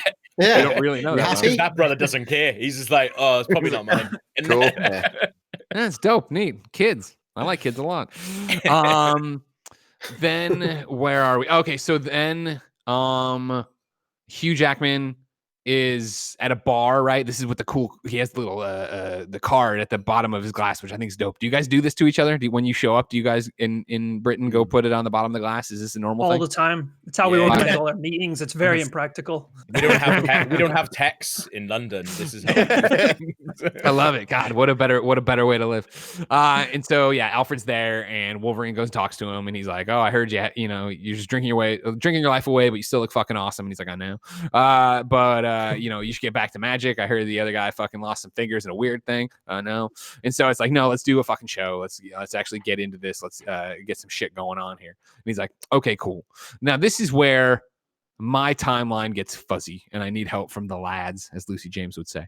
So at this point, Wolverine starts doing his show, but then he gets up and running, but it's a boring old schooly show. And then what happens is Batman shows up and he's got the trick. Borden turns up and sabotages his act with the birdcage. Right. Brutal scene. To pay him back.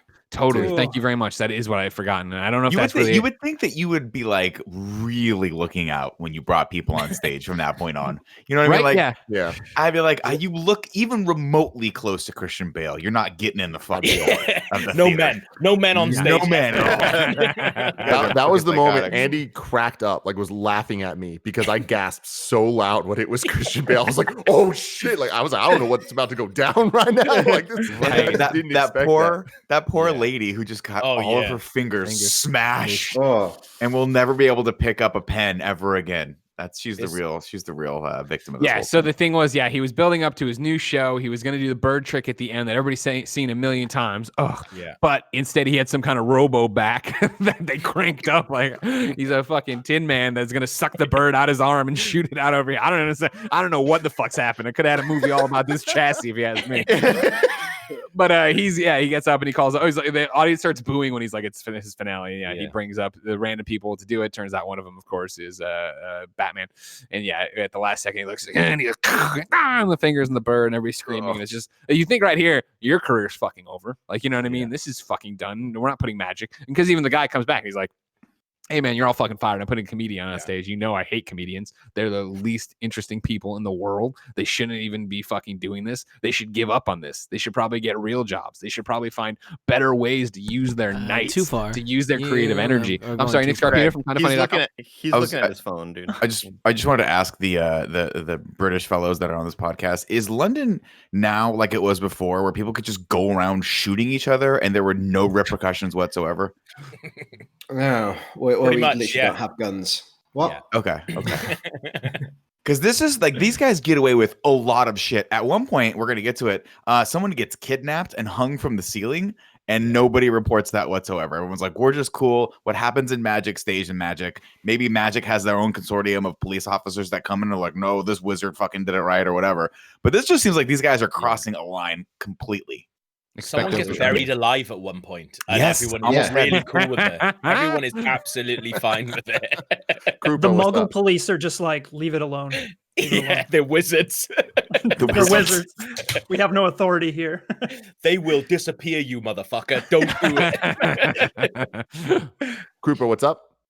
I was going to say about the bird trick and stuff that you find out on repeat viewings, that Andrew does the bird trick that Borden does earlier, but Cutter invents a new method for achieving the effect. But if he does it the Borden way, he might figure out the transported man, because Borden's method involves a brother bird. Like Sarah's nephew, right at the beginning of the movie, goes, what about his brother? Which is literally the trick. Yeah. Are you? But it's interesting because what I like about this, and watching on a second viewing, is that it wouldn't have mattered. It's not that he wants to know exactly how it is the trick. It's that he wants to be better and he wants to beat him. So like at one point, Michael Caine literally tells him it's a double. He's like, it's a fucking double. That's how he does it. It's a length of double. Yeah. He doesn't want to, but he doesn't want to acknowledge that. He doesn't want to accept that because there has to be a better meaning for it, you know? Like, I don't know. I just think that's kind of cool. It is about that obsession, which is world thing number one that was Last of Us. Oh, thank you very much. Exactly. I also just want to point out that Greg was railing and just talking shit about comedians, and Nick was just in a different world. Yeah, like, was not paying attention to any of it. Well, Nick had his hand up, and I was like, "Oh shit! I just found out this guy's a comedian. This is gonna be insane." Just a different tangent. Guys, would you believe that the entire time Greg was talking, I wasn't listening to him? I was just waiting to make my. No, stupid we know. Yeah, that's what you do.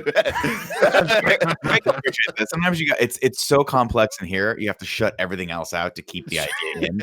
I hear you. No, I'm right there with you. There's no way that's true. There's no way it's ever that complex in there.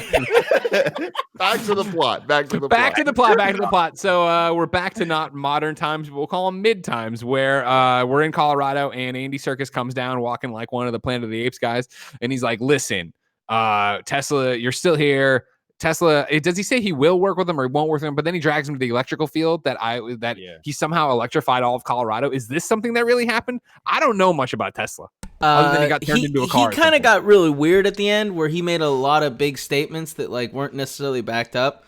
He was working on a way of transporting electricity through the skies. So like, hold on. Science with Kev. I'm Kevin. There you go. I don't like that you added that last part. I just want to say that. Well, so like he also had this machine that he like said that like would hit the resonance frequency of like whatever you put it on, and it like would create an earthquake and whatever it was. So there was a lot of weird things he was doing, but like towards the end of his career, he was working on a way of like he was making this big giant tower to like to shoot like from a power plant electricity across like and so this idea of a giant like Wi-Fi electricity wireless thing is like kind of in there. Interesting. Also, he did go to Colorado, right? He did at one point take refuge in Colorado. He was like, yeah. So some of that and he was David Bowie. Yes, he had the two eyes. That's true. You remind me of the baby. So yeah, he shows in the field. He shows this thing. I think this is when we're introduced to the idea that he's like, Tesla made a machine for Batman, and I need to know about that machine, or I want my own machine. Right? Is that right, lads? Is that right? That seems right. Yeah. Okay. He sends him on a wild goose chase. Yeah. What's the wild goose chase? I think. Yeah, Borden never went to Tesla, I think. Well, yeah, I think exactly. Yeah. Because what happens from here is we get the flashback now to like whatever fucking World's Fair they're at, where Tesla is about to do something and the things are crackling like crazy and everybody's panicking, and Wolverine looks across the aisle and Batman's there, and they leave together. Well, they don't leave together, but like Batman leaves and Wolverine follows, and he goes outside and he's doing like Batman. It's weird because Batman is walking a lot like Wolverine, and Wolverine's walking a lot like Batman, like hiding and shit in plain sight. And so, but he gets out there, and what does he find? Batman do the two-step like the bat dance? We get out there, and Wolverine sees that Batman's got a family now. He's got a daughter, and he's got a wife, and he's living the happy life, and everything's perfect for him. And this only makes him more angry. Yeah. And then I think from there, hold on. From there, we go back to the modern time, not modern time like here. It's not like it's all happening in Forest Preserve, but like where Batman's in jail and his daughter shows up. His daughter shows up and talks to him and wants to get out or some shit, or wants him to leave, obviously. And this is Calhoun again playing with it of like trying to get the fucking secrets from him, right? And like she's gonna be put up for adoption or like whatever. She's gonna be an orphan if this doesn't. It's not Calhoun. It's the guy from Cheers saying she'll be put up for, or maybe it is the brother. I forget whoever's there, but like we're getting this fucking sucks. We're going to use the daughter as a pawn. You got to fucking do this. You got to be a part of it. At which point I think he says here that he'll do it. And then he starts writing down in like their little pig pen area. He starts drawing his little notes or whatever. And the guard shows up, and the guard's like, "Hey, what are you doing down there, mate?" And he's like, fucking, you wouldn't understand it, you big moron or whatever. And like, when are you going to break out of here? He's like, all I need is this ball. Cause one day I'm going to say, are you paying attention? And then he drops it and everybody laughs at him like he's an idiot. But then he pops back up and the guard comes after him. The guard's shackled to the table. And he's like, go, I'll get you. And he's like, I'm Batman. And he has a great wizards. I don't think it's like I think he actually is a magician. Like I think there is real magic because he does so many impossible things. How did he do that? Sleight of hand, man. Sleight of hand. Look, but like, how did you're looking at this hand? You don't know that I have the time machine in this hand. Greg, did you know that you have a pen right behind your ear? That was great. That's the high quality podcast content we do. Enjoy that, audio listeners. That was a great visual gag for you. Greg, when you're not looking, I'll make Tim disappear. Done. Now, how cool would it be though if Tim walked in? Tim walked bring him back into my frame. You know what I mean? Yeah, that would have been cool. We should have thought of some bits for this. We should have just done it all live. You know what I mean? Yep. From there, we're back to modern times where we walk back up the hill to meet Tesla. And this is when I leaned over to Jen. I'm like, I can't fucking wait to see who this is going to be. She's like, what do you mean? I'm like, they've made such a big deal about this. Who's it going to? David fucking Bowie walks out. And I immediately text Lucy James because I don't know. She's one of these people who've been talking up this movie the entire time. Like, I get it. Bowie. All right, fine. David Bowie's there. Over. Yeah, got it. No, it wasn't even a win over thing. It was just like Lucy's obsessed with David Bowie to an unhealthy degree. And I was like, all right, cool. I understand. So Bowie shows up and he's like, what's going on? You made this machine for him. I want you to make a machine for me. He's like, I won't make the machine for you. He's like, please make the machine for me. I got a lot of money. He's like, I've already been working on the machine. Like, oh, fuck. All right, David Bowie. Tesla can see the future or whatever. And he's like, I'll fucking come get you whenever I got to come get you or whatever, right? And so he's like, cool. Now we're back to the mid times where the bird's been crushed. He's on his own. He needs to figure it out. Oh, this is when this is back. Okay, cool. So this is after the Tesla thing. So this is Batman has figured out he's got a trick. He's got a machine from Tesla. And so Wolverine goes in disguise again and he watches it happen. And it's like, all right, cool. Watch me do this fucking thing. And he jumps into it. He bounces a ball, jumps into an outhouse, and out of the other outhouse, he pops and he grabs the ball. But we don't see that. They cut away. But like, that's the thing. And, sorry, go ahead. I just love all this. Like, I love the explanation of the trick and Scarlett Johansson being like, well, was it good? And him being like, it was amazing. It's the best trick I've ever seen. Like, it's just it's so well shot. And then the cutting away of it was really great. Scarlett Johansson pops up too. Yeah. Yeah. Shit. Fuck. I'm sorry. I should have done that for that. I should have. I don't recall her exact moment of, hey, I'm here to be the magician's assistant. But she's there. It's when Danton starts with Michael Caine and they start going into business together. I think he's like, you're going to need an assistant. Yeah. Great call.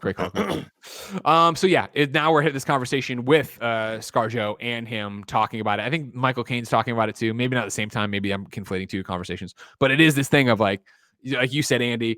He's terrible at presenting it, but it's the most amazing trick he's ever seen. Wolverine's ever seen. Then Michael Caine and him are arguing about how it's done. And he's like, it's a body double. He's like, it's not a body double. It's impossible. He couldn't do it. I would know if he's using a body double. That's stupid. Shut up. I think he said, Greg, I think he said bloody double. Oh, really? Fuck. Yeah. With the Windsor knot. It's a bloody double. Is this the point where she talks about, she's like, it's not a double because he's missing two fingers? Yeah. She's later. Like, he uses he's not a double. He uses a glove to mask the two missing fingers. Yeah. You can tell if you look closely.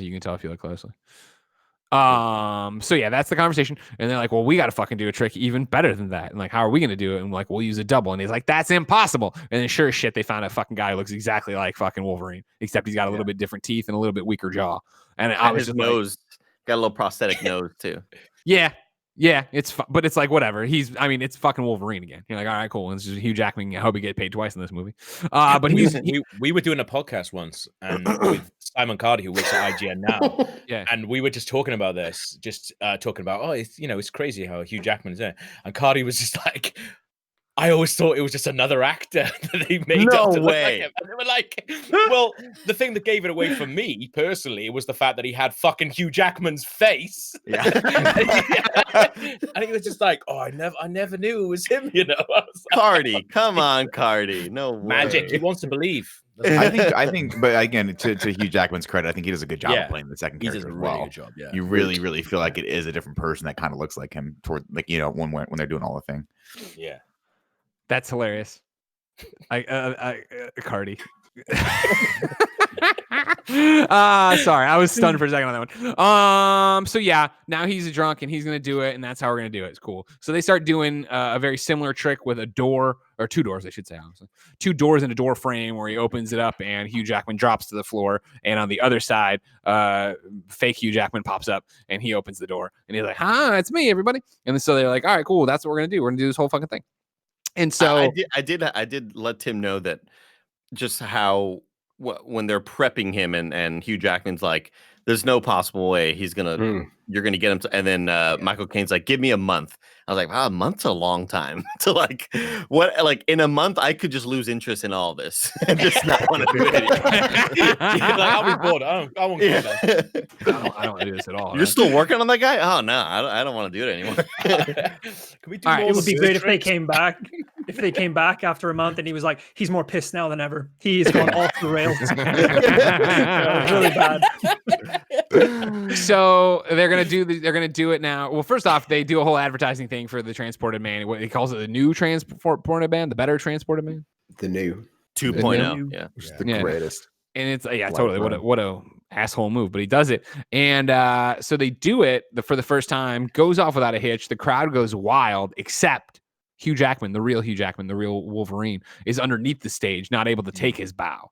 And so he's very like obviously this cuts deep for somebody as self-centered as this man who needs all that applause. And so he's like, he's all grumpy underneath the stage. And then he starts talking to Scarlett Johansson. She's like, this fucking is killing. This is amazing. He's like, but I'm underneath the stage. I don't get to take my bow. I'm all cranky and mad about it. Boo boo goo goo. Boo boo goo goo. Exactly. Exactly. He's like, I'm fucking mad about this and I don't like this one bit. And so that happens. And then they keep doing it, and fake Hugh Jackman. But this is very much like oh hell, I'm jumping ahead. No. They keep doing it, but this is still isn't enough for him. So for Wolverine, Wolverine just gets this plan of like, you know what, Scarlett Johansson, why don't you go work for Borden and find out how he does his thing? That's what I want to know. That's what I need to know. She's kind of like, well, I kind of love you and don't want to go fuck this other guy and do other stuff. And he's like, nah, you should go do it though. And he's like, go in there and tell him, don't lie, and go in there and blah blah. So she's like, all right, this fucking sucks. So she goes over there and she's like, hey, I want to work here. This is revealed over time, but she like reveals all the secrets. So like, hey, he sent me here to spy on you, to learn your secrets, but like also I love him and it sucks that he would do this and give me up so easily. So fuck him and I'm going to fuck you and I'm just going to live here now and be cool. And he's like, Black Widow switching sides. Dope to me. Natasha, she's got red in her ledger. That's over there. That's what's happening. That's great. Meanwhile, on the other side of the aisle, fake Wolverine is getting wise to the game. He's drunk all the time still. We knew that. But he's getting wise to the game and starting wanting more money. And then I do really quickly before we get there, just love where Christian Bale's talking to Scarlett Johansson. It's like, oh yeah, and then he pops up on the other side. He's a little bit chubbier and he's drunk. Yeah. How could he possibly do this trick? Yeah, that was a great line. Yeah, that was a great line. You're right. So yeah, and then that happens. There's a lot in this movie. Sorry. Oh yeah, Dream Beaver makes a great comment in Twitch chat who says, "I don't care about my wife. I care about the trick." And that's like, oh yeah. We see the fact that he is just a piece of shit. Wolverine, come on, Wolverine riddled with all this other shit, right? So yeah, he makes the demands that he wants more money. That happens. Then Alfred's like, what do you want to do? And Hugh Jackman's like, let's just fucking pay him and then phase the trick out. We'll get something else. We don't have to worry about that. Then Scarlett Johansson gets the diary of Batman, gives it to Wolverine, but Wolverine's like, she's like, I'm gonna leave him tonight and I'll come back. And he's like, you can't fucking do that. He'll know this is exactly what it was, that you were giving it to me. Like, he's like, I'll go break into his workshop and fuck that place up and act like I stole it. And she's like, well, he'll know it was you. And he's like, well, it's better than him knowing it was you. And so, okay, cool. That's what they're going to do. This turns out, of course, always to be part of Borden's plan. Cool. That's coming up eventually. Yeah, when that's finally revealed, it's just like I was just waiting for Tim's reaction, and he's like, "Oh my god!" Like, it's so cool, dude. These motherfuckers. I totally just gave into this movie where everything hit me so hard. I think this is where we go at some point. We go back to Tesla, who's like, watch this fucking thing, and he zaps the hat and nothing fucking happens. And Circus is like, all right, go back to the hotel, we'll figure this out, maybe give us another month or 3 weeks or whatever. Well, and also while we're here, Nick, we did forget about this, but there is a very important shirtless scene with Hugh Jackman, if you recall. No, he's very shirtless. You don't remember him being shirtless? No. His body's incredible. Is it? Yeah, were they born in labs? Now it's time to rank those abs. What's up, everybody? Welcome back to Rank Those Abs with Nick and Andy. I don't recall the scene. Andy, what did Hugh Jackman's abs look like in The Prestige? He rolls out of bed, and you just got to assume like there's no way a person in 1890 can look like this. Like this is just. This guy has been cutting carbs for a year, and he is so dehydrated. His abs are just popping out of his chest to the point where Tim and Gia and I at the same time and Joey are like, "Oh my god, this is insane! Look at his body." But yeah, I would put him number one on the ab list. I'd rank him number one. Above, you would rank him above Guy Ritchie in Memento. Yeah, I would put him above Guy Ritchie in Memento. Yeah, because you got to think about being in the 1800s. It's a lot tougher to maintain that body. You don't have Google. You don't understand how to work out. Yeah, you have to figure that out. Exactly. Real talk though, he must have been keeping in shape, obviously, for the X-Men roles during this, right? Oh, sure. Yeah. Absolutely. That's crazy. When we first started the show, Juice Swally in the chat said $10 says Nick calls Christian Bale or Hugh Jackman beautiful. So far, haven't won that bet, Juice. Big goose egg. Yeah, Big Nick doesn't seem impressed. It's not going to happen this time, guys. Now that I know. Yeah, wow. I want to. Is this? I need help from the lads. This is. We get to the graveyard here, but I don't remember how we get to the graveyard here. Right? Well, it's because they've got the. So he's got the notebook, but he doesn't have the cipher. What it is. So they need to get the cipher from them. So to be able to get that, they fucking bury one of the guys alive. At that point, I'd be like, guys, you can have it. You guys are willing to do shit that I am not as a magician. That's right. That's kind of what Michael Caine does. Like Michael Caine, like after he's buried someone alive, remember? Then goes, that's too much for me now. I've had enough. It's like you just buried someone alive like 15 seconds ago. Oh, that's too much now. Too much. Yeah. So Borden too rich for me.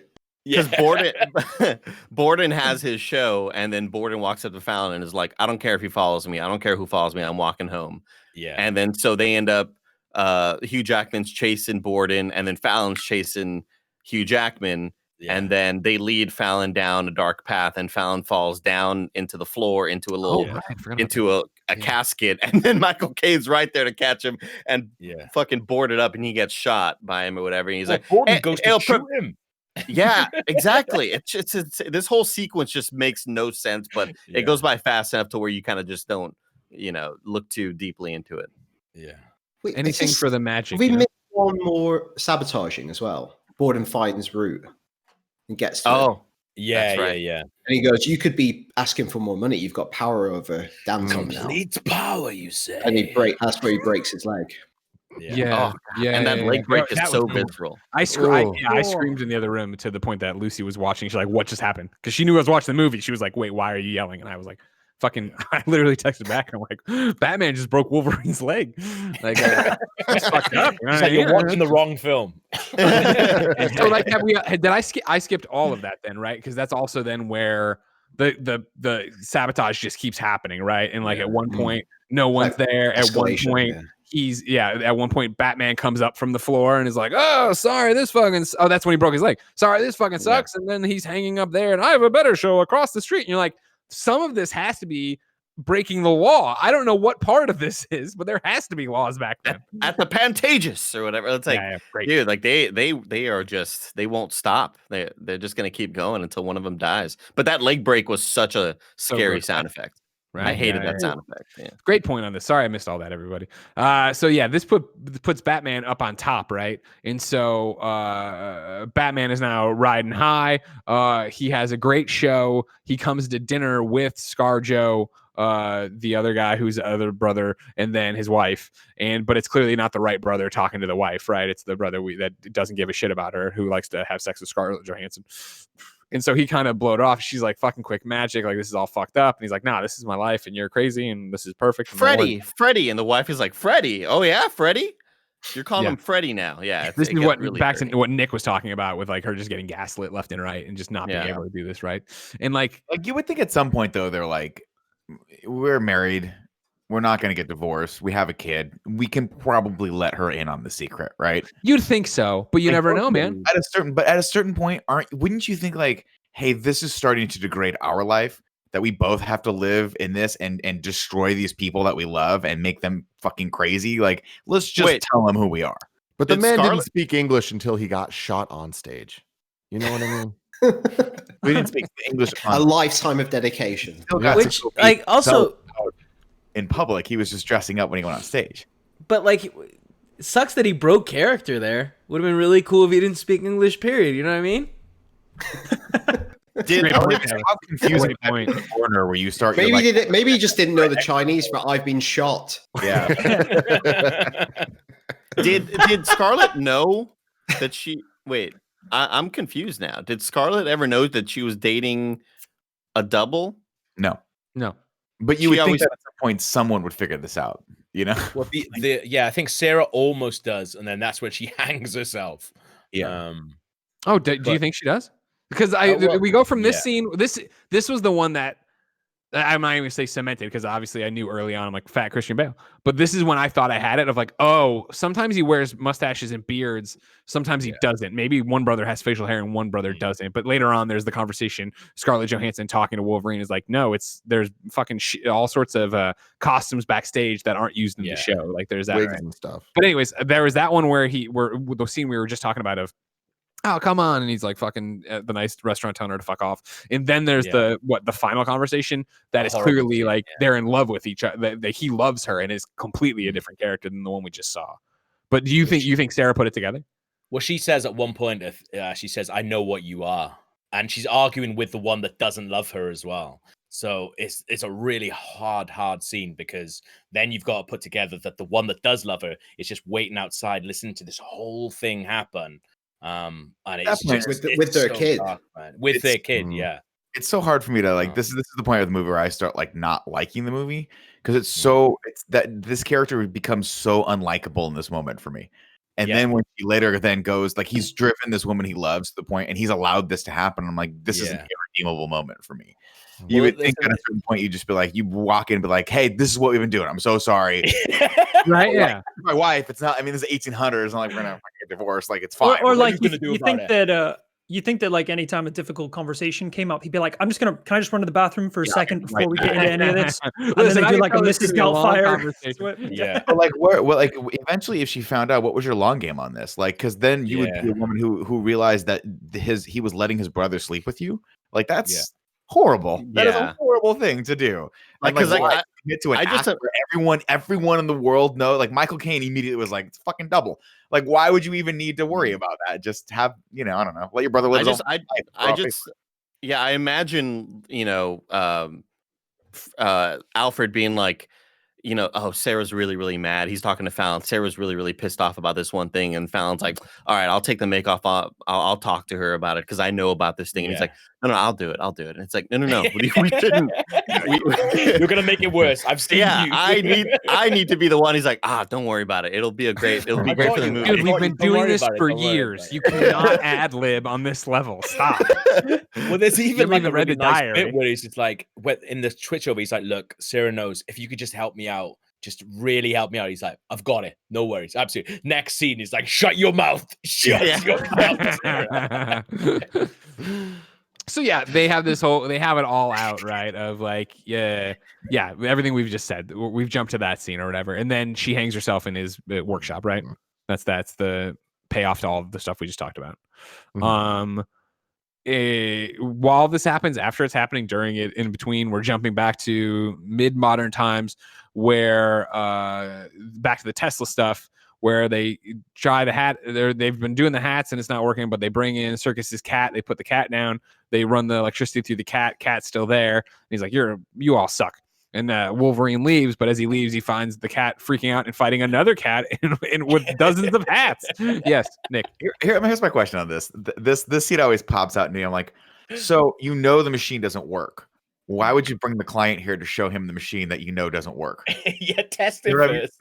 Like, you test it, you're like, because like you would normally go like this. Hey, shit, it worked. Okay, get the client in here. We're going to show him all the work, and we'll iron out the kinks, right? But he literally goes, Hugh Jackman goes, what the fuck have you been doing with my money? And Tesla's like, I don't know. It's like, I don't it's, know. it's cool though. It's cool. Like it does disappear.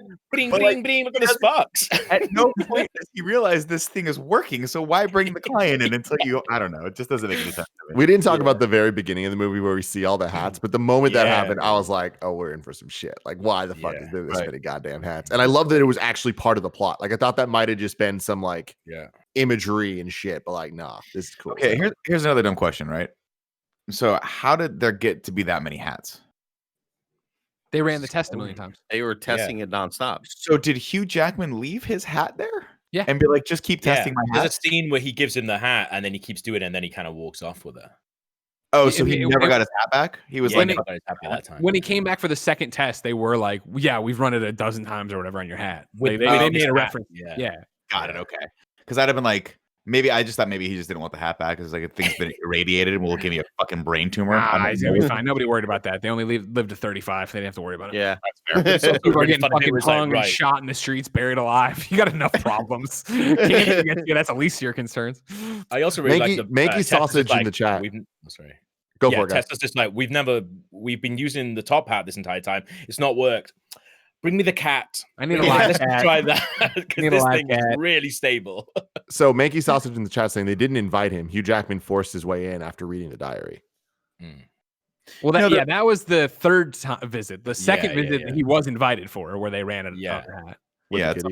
And I'm sorry, we got to the point in the diary. So that's what he reads the diary, and he's like, that's when it becomes the like, hey, by the way, Wolverine, it's me, Batman. This is all part of the fucking plan. You suck. So cool. Enjoy America. Suck. That was awesome. America sucks, dude. They got nothing. But yeah, okay, cool. So then they find the machine. The machine works. That's cool. There's a scene I'm missing, and it doesn't matter. We've probably talked about it already. So then, when he must have had the diary and he was leaving, Edison's men were arriving. Then there's a scene I'm missing because Wolverine leaves Tesla's place. Then he comes back to Tesla's place and it's just blown to smithereens. It's all flaming wreckage and shit everywhere, and it's just destroyed. There's nothing there. And he's like, "Oh no, my machine for magic." Edison is a terrorist, right? He goes back down to the hotel. Sorry, I was gonna say Kevin can probably chime in this, but Edison was horrible. Like he was renowned for like having spies and stealing people's technology and like fucking people over. Okay. And so he goes back to the hotel where Norman Osborn's assistant is like, "Hey, sucks about Tesla, man. And Edison's dudes are gone, but at least he left you something." Like, "What do you mean?" And they walk into a ballroom and there's the giant triangle box that from a while back Alfred had said to the cop or the judge or the whoever of this, like, that one's not for sale or that one actually works. That one's like for real shit over there. I'm sorry, did you talk about the part where they have like lunch on the veranda and he was like, "Don't ever use this machine"? Oh, no.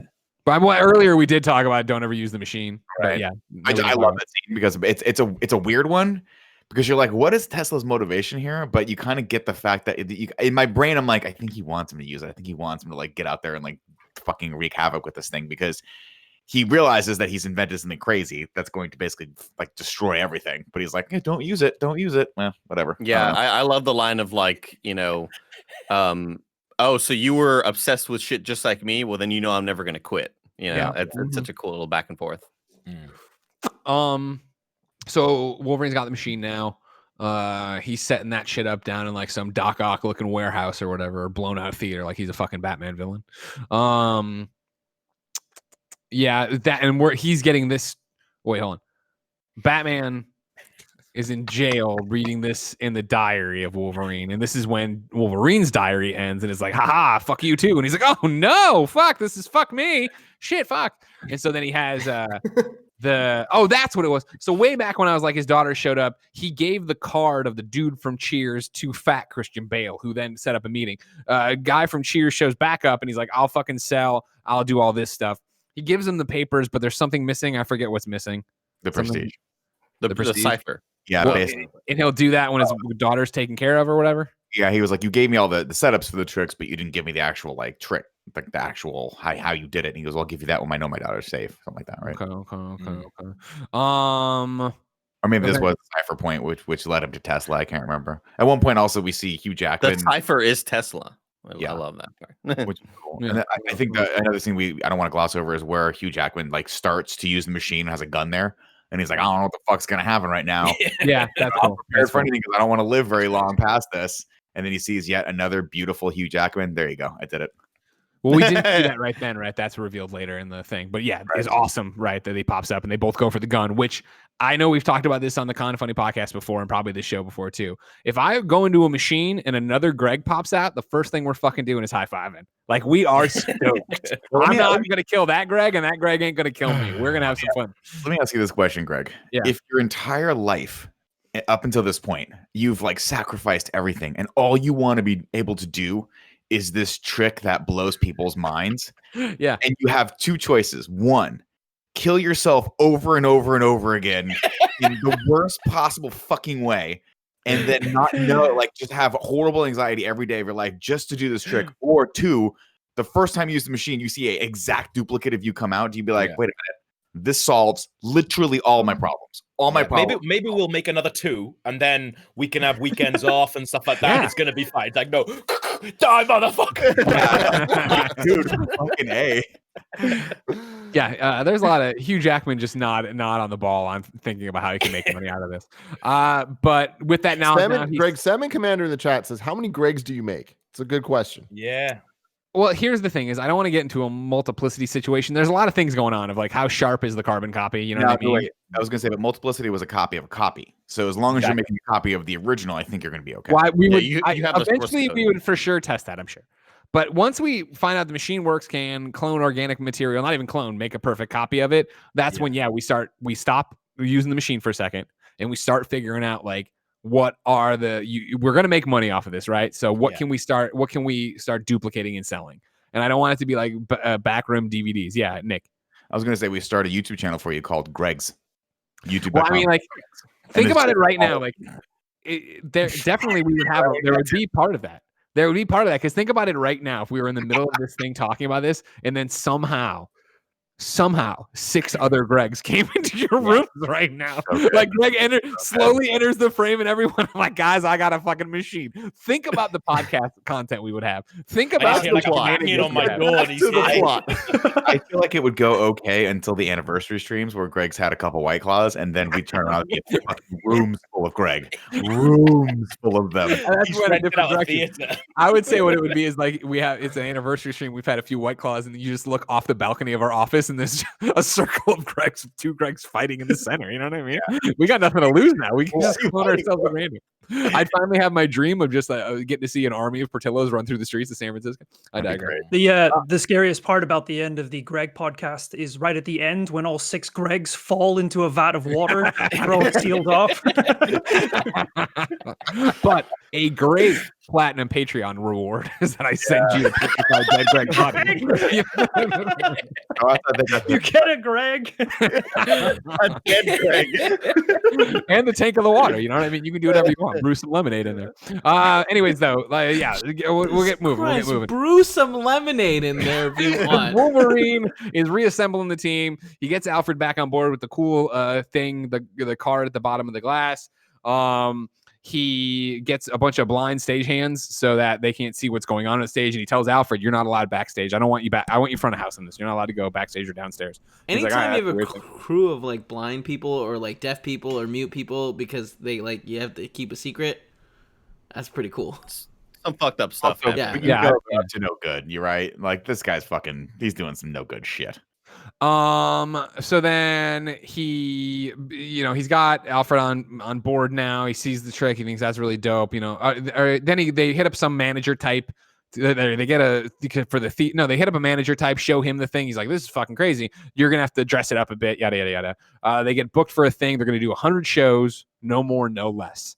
I don't understand the significance of that. Can someone explain it to me? I think it's like to draw him out.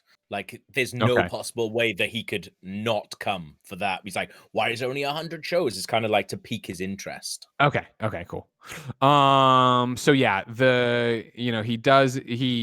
he's doing the trick. It's amazing. Everybody's calling it the best fucking thing ever in London. Batman shows up. He watches it. SSS Ware says he only bought 100 tanks. He just didn't fancy killing himself anymore. He's like, I will kill myself, but not more than 100 times. Also, he never bought those tanks. He fucking cloned the tanks. Obviously, he bought one tank and then he just cloned it. Yeah. Oh my god! Do you guys think I want you to know? One of my big criticisms of this is like, I'm like, this guy bought 200 tuxedos.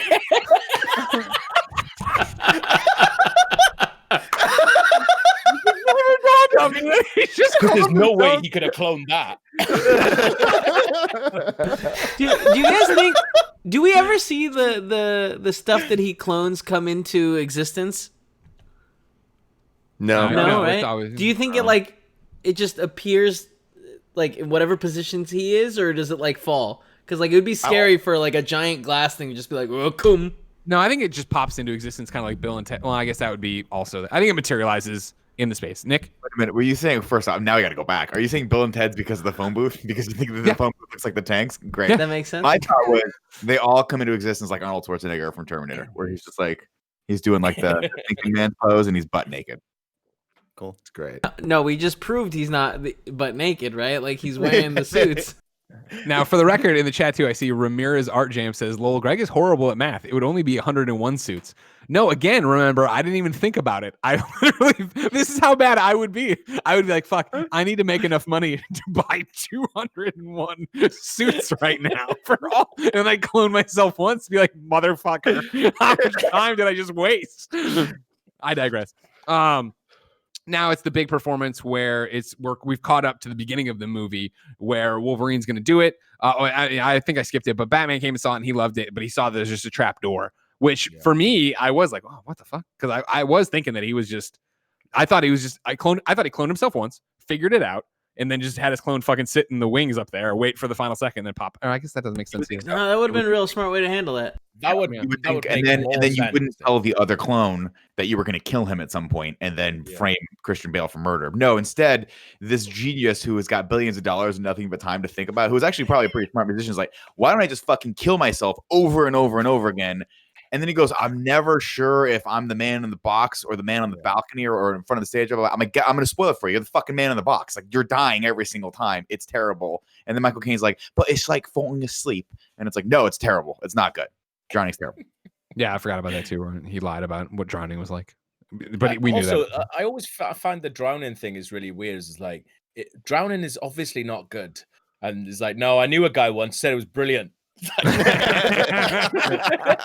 It's like, are you just trying to make me feel better because we're at my wife's funeral? Is that what you're trying to be like? Yeah, I've seen. At least someone did. Yeah.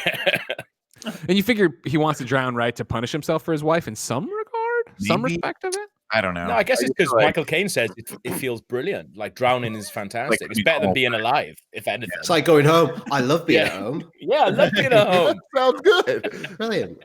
All my stuff's here. He doesn't know what to do with the clone, though, right? Like, again, this is why two Greg clones would have this. We wouldn't even have this debate. We know we want to kill each other. We're done. You know what I mean? That's the problem with being a bad Wolverine. Like this Wolverine is bad.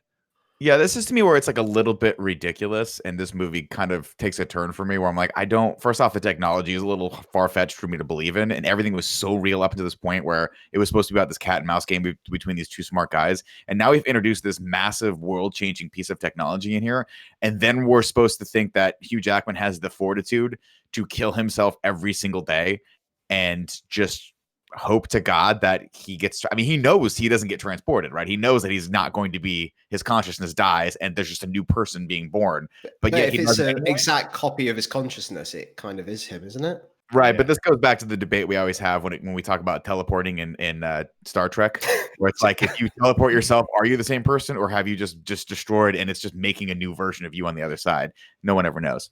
But I guess like the entire point is he's finally come up with a way of really fucking sticking it to Bale and being like, do you know what? I'm putting you in prison with this. Yeah, but you only needed one person for that. You didn't need to kill 100 of you for that. Oh, but he didn't know what show he's going to show up to. He didn't know what show he's going to show up to. Yeah. That's because also like with Root, does he not want to give power like over him to another man?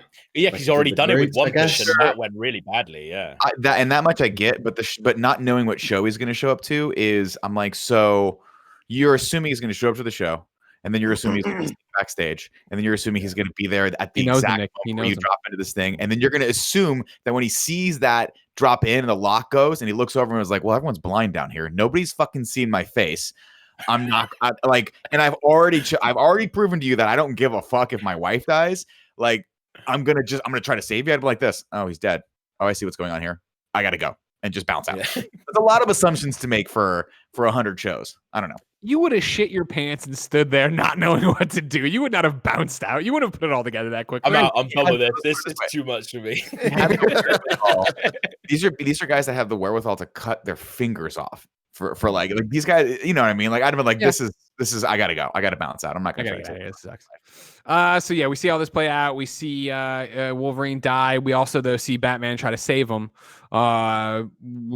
He can't, obviously. This is where I think we catch up. They say, "No, you're guilty of sin, brother. We've seen the trick. We know what would have happened."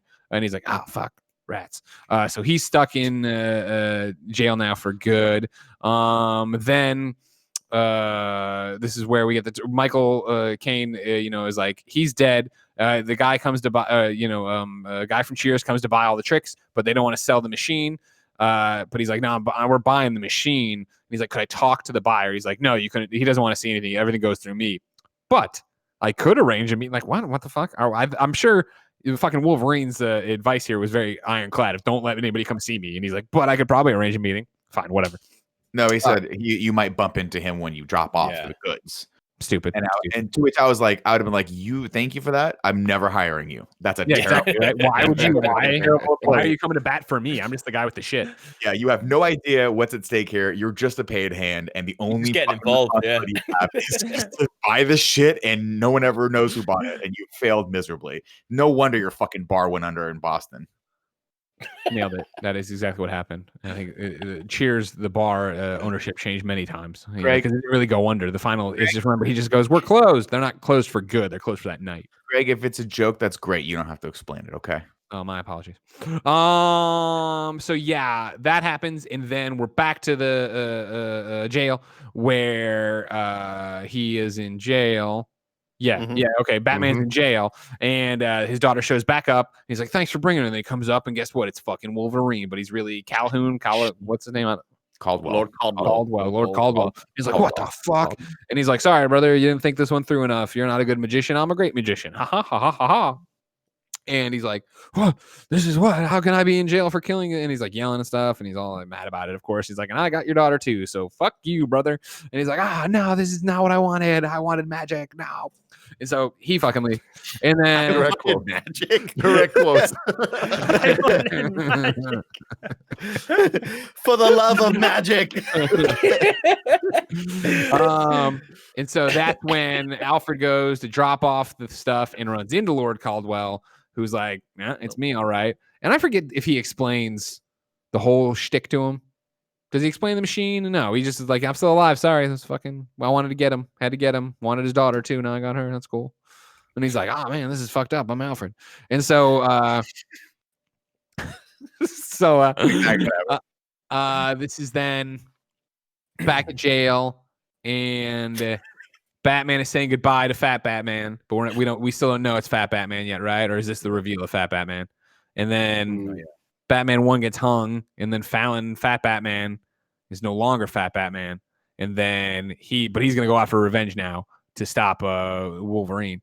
And so he goes to the facility, the where he sneaks into the old warehouse we saw that looks like a Doc Ock thing in a Batman villain cage, and he comes in there and he comes up on Wolverine, and Wolverine's like, "Oh, holy fuck, shit! You're still alive. You're supposed to be dead." He's like, "No, you fucking moron! It was me. There's two of me." Yeah, I think he shoots him first. Then he's like, "No, fucking moron! There's two of me." Oh shit! Throws the ball. Yeah. Yeah, and he's like, just like, it's just like fucking Alfred said there'd be. And he's like, yeah, and we're getting cuts to Alfred, who's doing the bird thing again to Borden's daughter.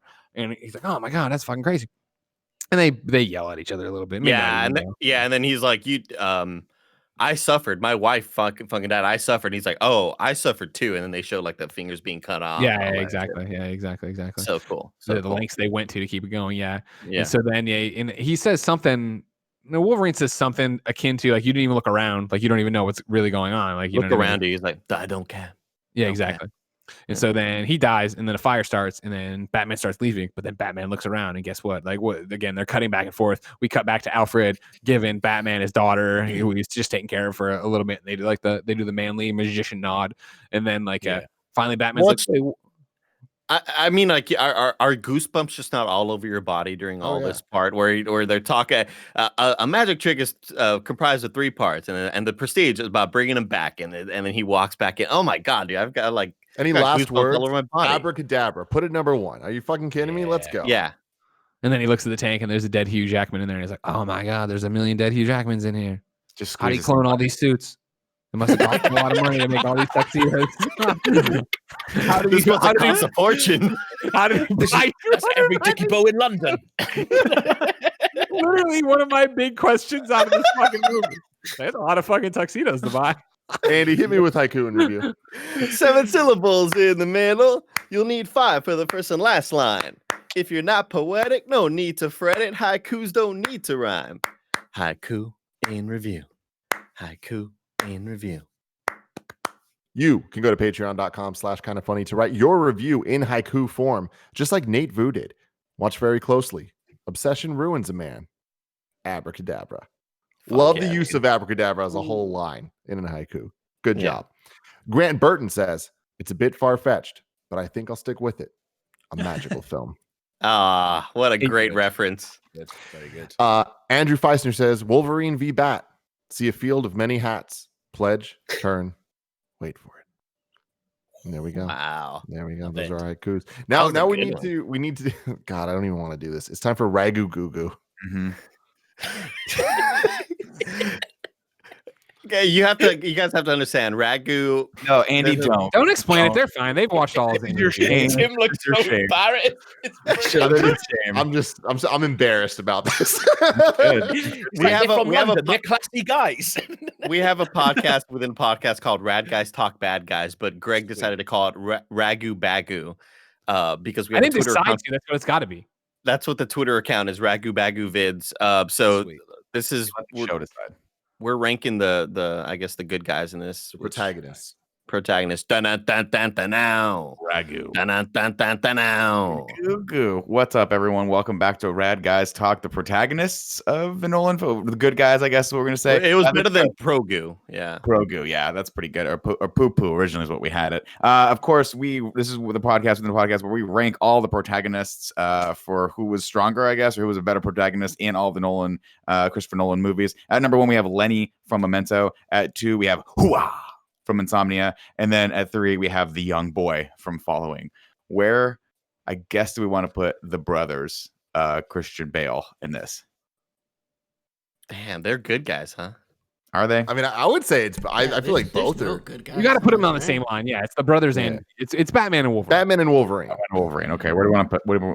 I'm going to say underneath Lenny from Memento. Y'all like Lenny way too much. Here's what I'm going to say. I'm going to go number 1. I'm going to say number 1 as well, and I want you to know why, because I enjoyed the movie and was done thinking about it, and then you've given me so much more to think about it. I want to watch this movie again. I'm very excited to watch this movie again. That's why you got us on. That's why. There you go. All right, ladies and gentlemen, new ranking: Batman and Wolverine number 1, Lenny number 2, Hooah number 3, and number 4, the young boy. There you go. There we go. Now it's time to rank the Christopher Nolan movies. Currently, the standings are number 1, Memento. Number 2, Following. Number 3, Insomnia. Where do we put The Prestige? I mean, Kevin, we'll start. Question? Kevin, let's start with you. God damn it, Kevin. Nick, let's start with No. Kevin, I'm here. It just I went to hit it and it didn't go, and I forgot to make myself super big as per Greg's request. There you go. Thank you, Kevin. Thank you. I like this movie a lot, and I think so far it's my favorite. No, okay. Somebody said I was muted and I freaked out there for a second. I think that it is, so far from the movies we've seen, it's the one that I've rewatched the most, and I think it's the one that gives you the most when you rewatch it. So it's number 1 with a bullet. Oh, I got it. You know what I mean, guys? Yeah. There you go. Oh, he caught it. He caught the bullet. Got it. Hey. Yeah, I mean, this movie is just incredible. This movie got me into Nolan movies and got me excited for every Nolan movie that has come out since.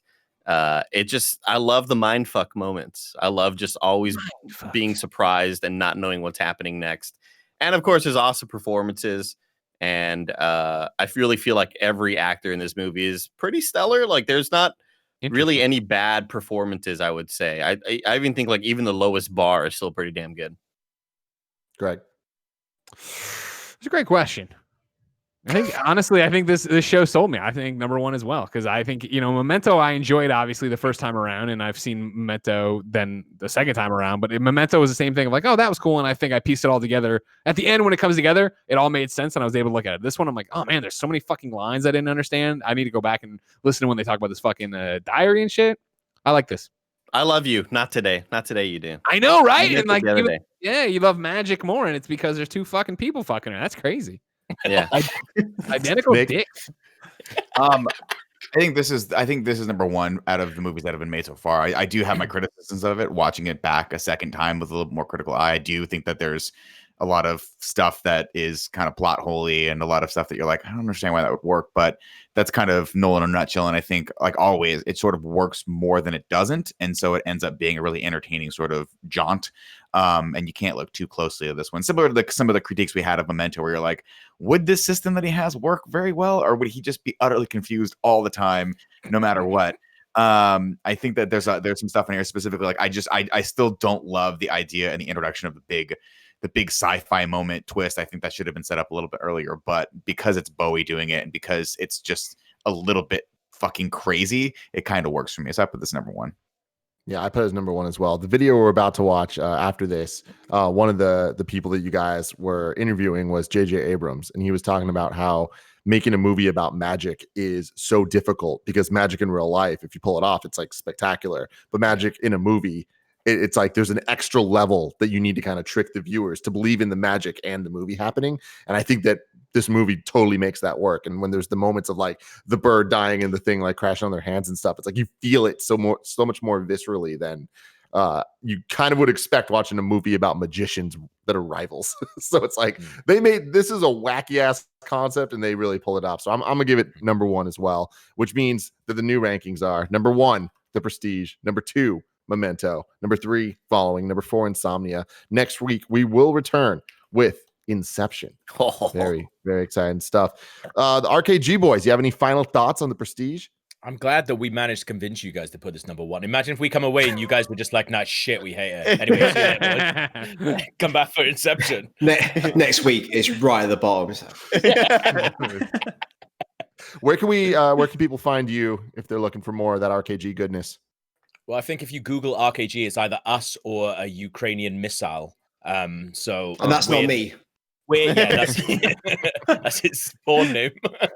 Like we're the other one. We're the one that do all the videos and podcasts and things like that. So yeah, if you type in that, you'll be able to find us pretty easily.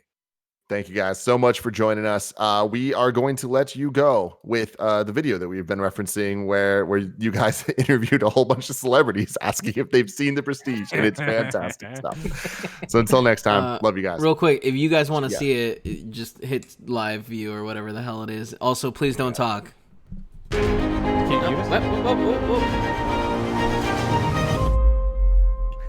Nah, I hit the wrong button. Hold on. You played the intro. I did.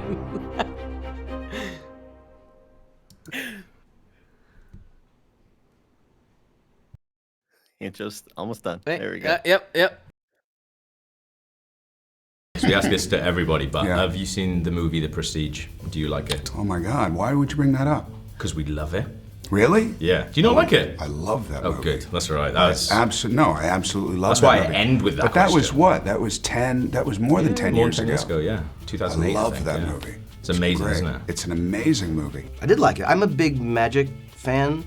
So the one thing for me is like magic in movies is tricky. Because magic in life, if I do a card trick to you right now that's any good, it's kind of amazing. If you do that same thing in a movie, you're like, so? Yeah. Like it's weird. Magic gets dulled.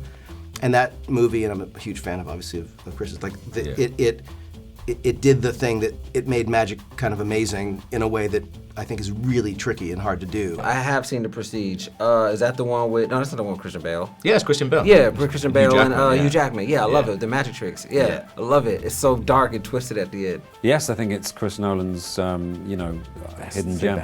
Yeah, The Prestige? Yeah, it's cool. I like Prestige. We haven't found anyone. It's not my favorite Chris Nolan's movie. Is that a movie? Yeah. Never saw it. Colorado Alley Boy. I bet Peter Jackson guessed the twist in The Prestige. Great film. Jesus, I saw The Prestige. I can't remember the twist. I don't know what you're talking about. Anyway, I don't know whether you're saying great film is this or The Prestige, but I mean, Prestige was very good, and this is good too. So I don't really understand that one. Is The Prestige scary? No. It's a magician film that Christopher Nolan did. Oh, wait a minute. Maybe I did see it. Who's in it? Christian Bale and. Oh yes, of course I did see it. Of course. That's good. Yeah. You would have been the first person on our podcast that hadn't seen it then for a second. So. Oh no. Sorry, I thought you know what? We're in horror movie mode. Right. So The Prestige sounds like, prestigious group of evil people go and no. Oh yes, of course I did. Amazing. Why are you so in love with? We The just Prestige? love it. You just love it. I haven't. How come? I don't know, because It's a there's good film. so many movies. Yeah, there is a lot. But tell me, why are you obsessed with it? I don't know, it became like this weird thing where we all chatted about it in the pub and then we all ended up talking about it in the podcast and it became this mad thing where our audience were just like, we love The Prestige as well. What is it? It's not, is it a horror film? No, it's about two magicians who sort of have this intense rivalry and Christopher Nolan directed it. Ooh. Yeah, it's Christian Bale, Hugh Jackman. Oh, come on, that's amazing. And then there was a movie that came out along the same time as The Prestige that was like The Prestige. The Illusionist. That's right. Get out of here, No, it didn't work. Oh, it's good, yeah. The Prestige was a great movie. Do you remember seeing The Prestige in the cinema? I do. And I also remember seeing The Illusionist in the cinema, in the movie theater, we call it. And it didn't work. Prestige is a great movie. Yeah, there was another one that came out. I didn't do it. The Illusionist. The Illusionist, yeah. Did it come out the same year? They came out at the same time, man. The Yeah. same time, Crazy. right? That's hard. But yeah, Prestige is amazing, man. It's so jacked up. Is it based on a true story? No, absolutely not. Okay, cool.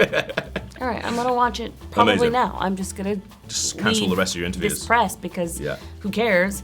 And I'm gonna, or I'll just promote The Prestige. Yeah. Because I don't think enough people have seen it. But The Prestige is good, so you like it, so that's fine. Yeah, it's not my favorite one. Okay, good. Christian Bale. Okay, favorite Christian Bale film. Gotta be The Prestige. Batman. Newsies. What's that? Shut the front door. I'm Are gonna you get shouted at now. kidding me? I haven't seen it, no. Are you kidding me? No, I haven't seen it. I'm really sorry. I feel awful. And just finally, have you seen the film The Prestige? Because we love it and we like people. Oh, like it. yeah, absolutely. Do you like it? I love that movie. That's good. Yeah. That was it? That's the question? Oh my God, what if I said no? It's just like, I just go back and I'm Do you thrown. remember seeing The Prestige in the cinema? Oh, yeah. Okay, I saw it good. twice in the cinema. So did I. That was way too delayed on the high five. I thought you were waving to him. Guys, huh?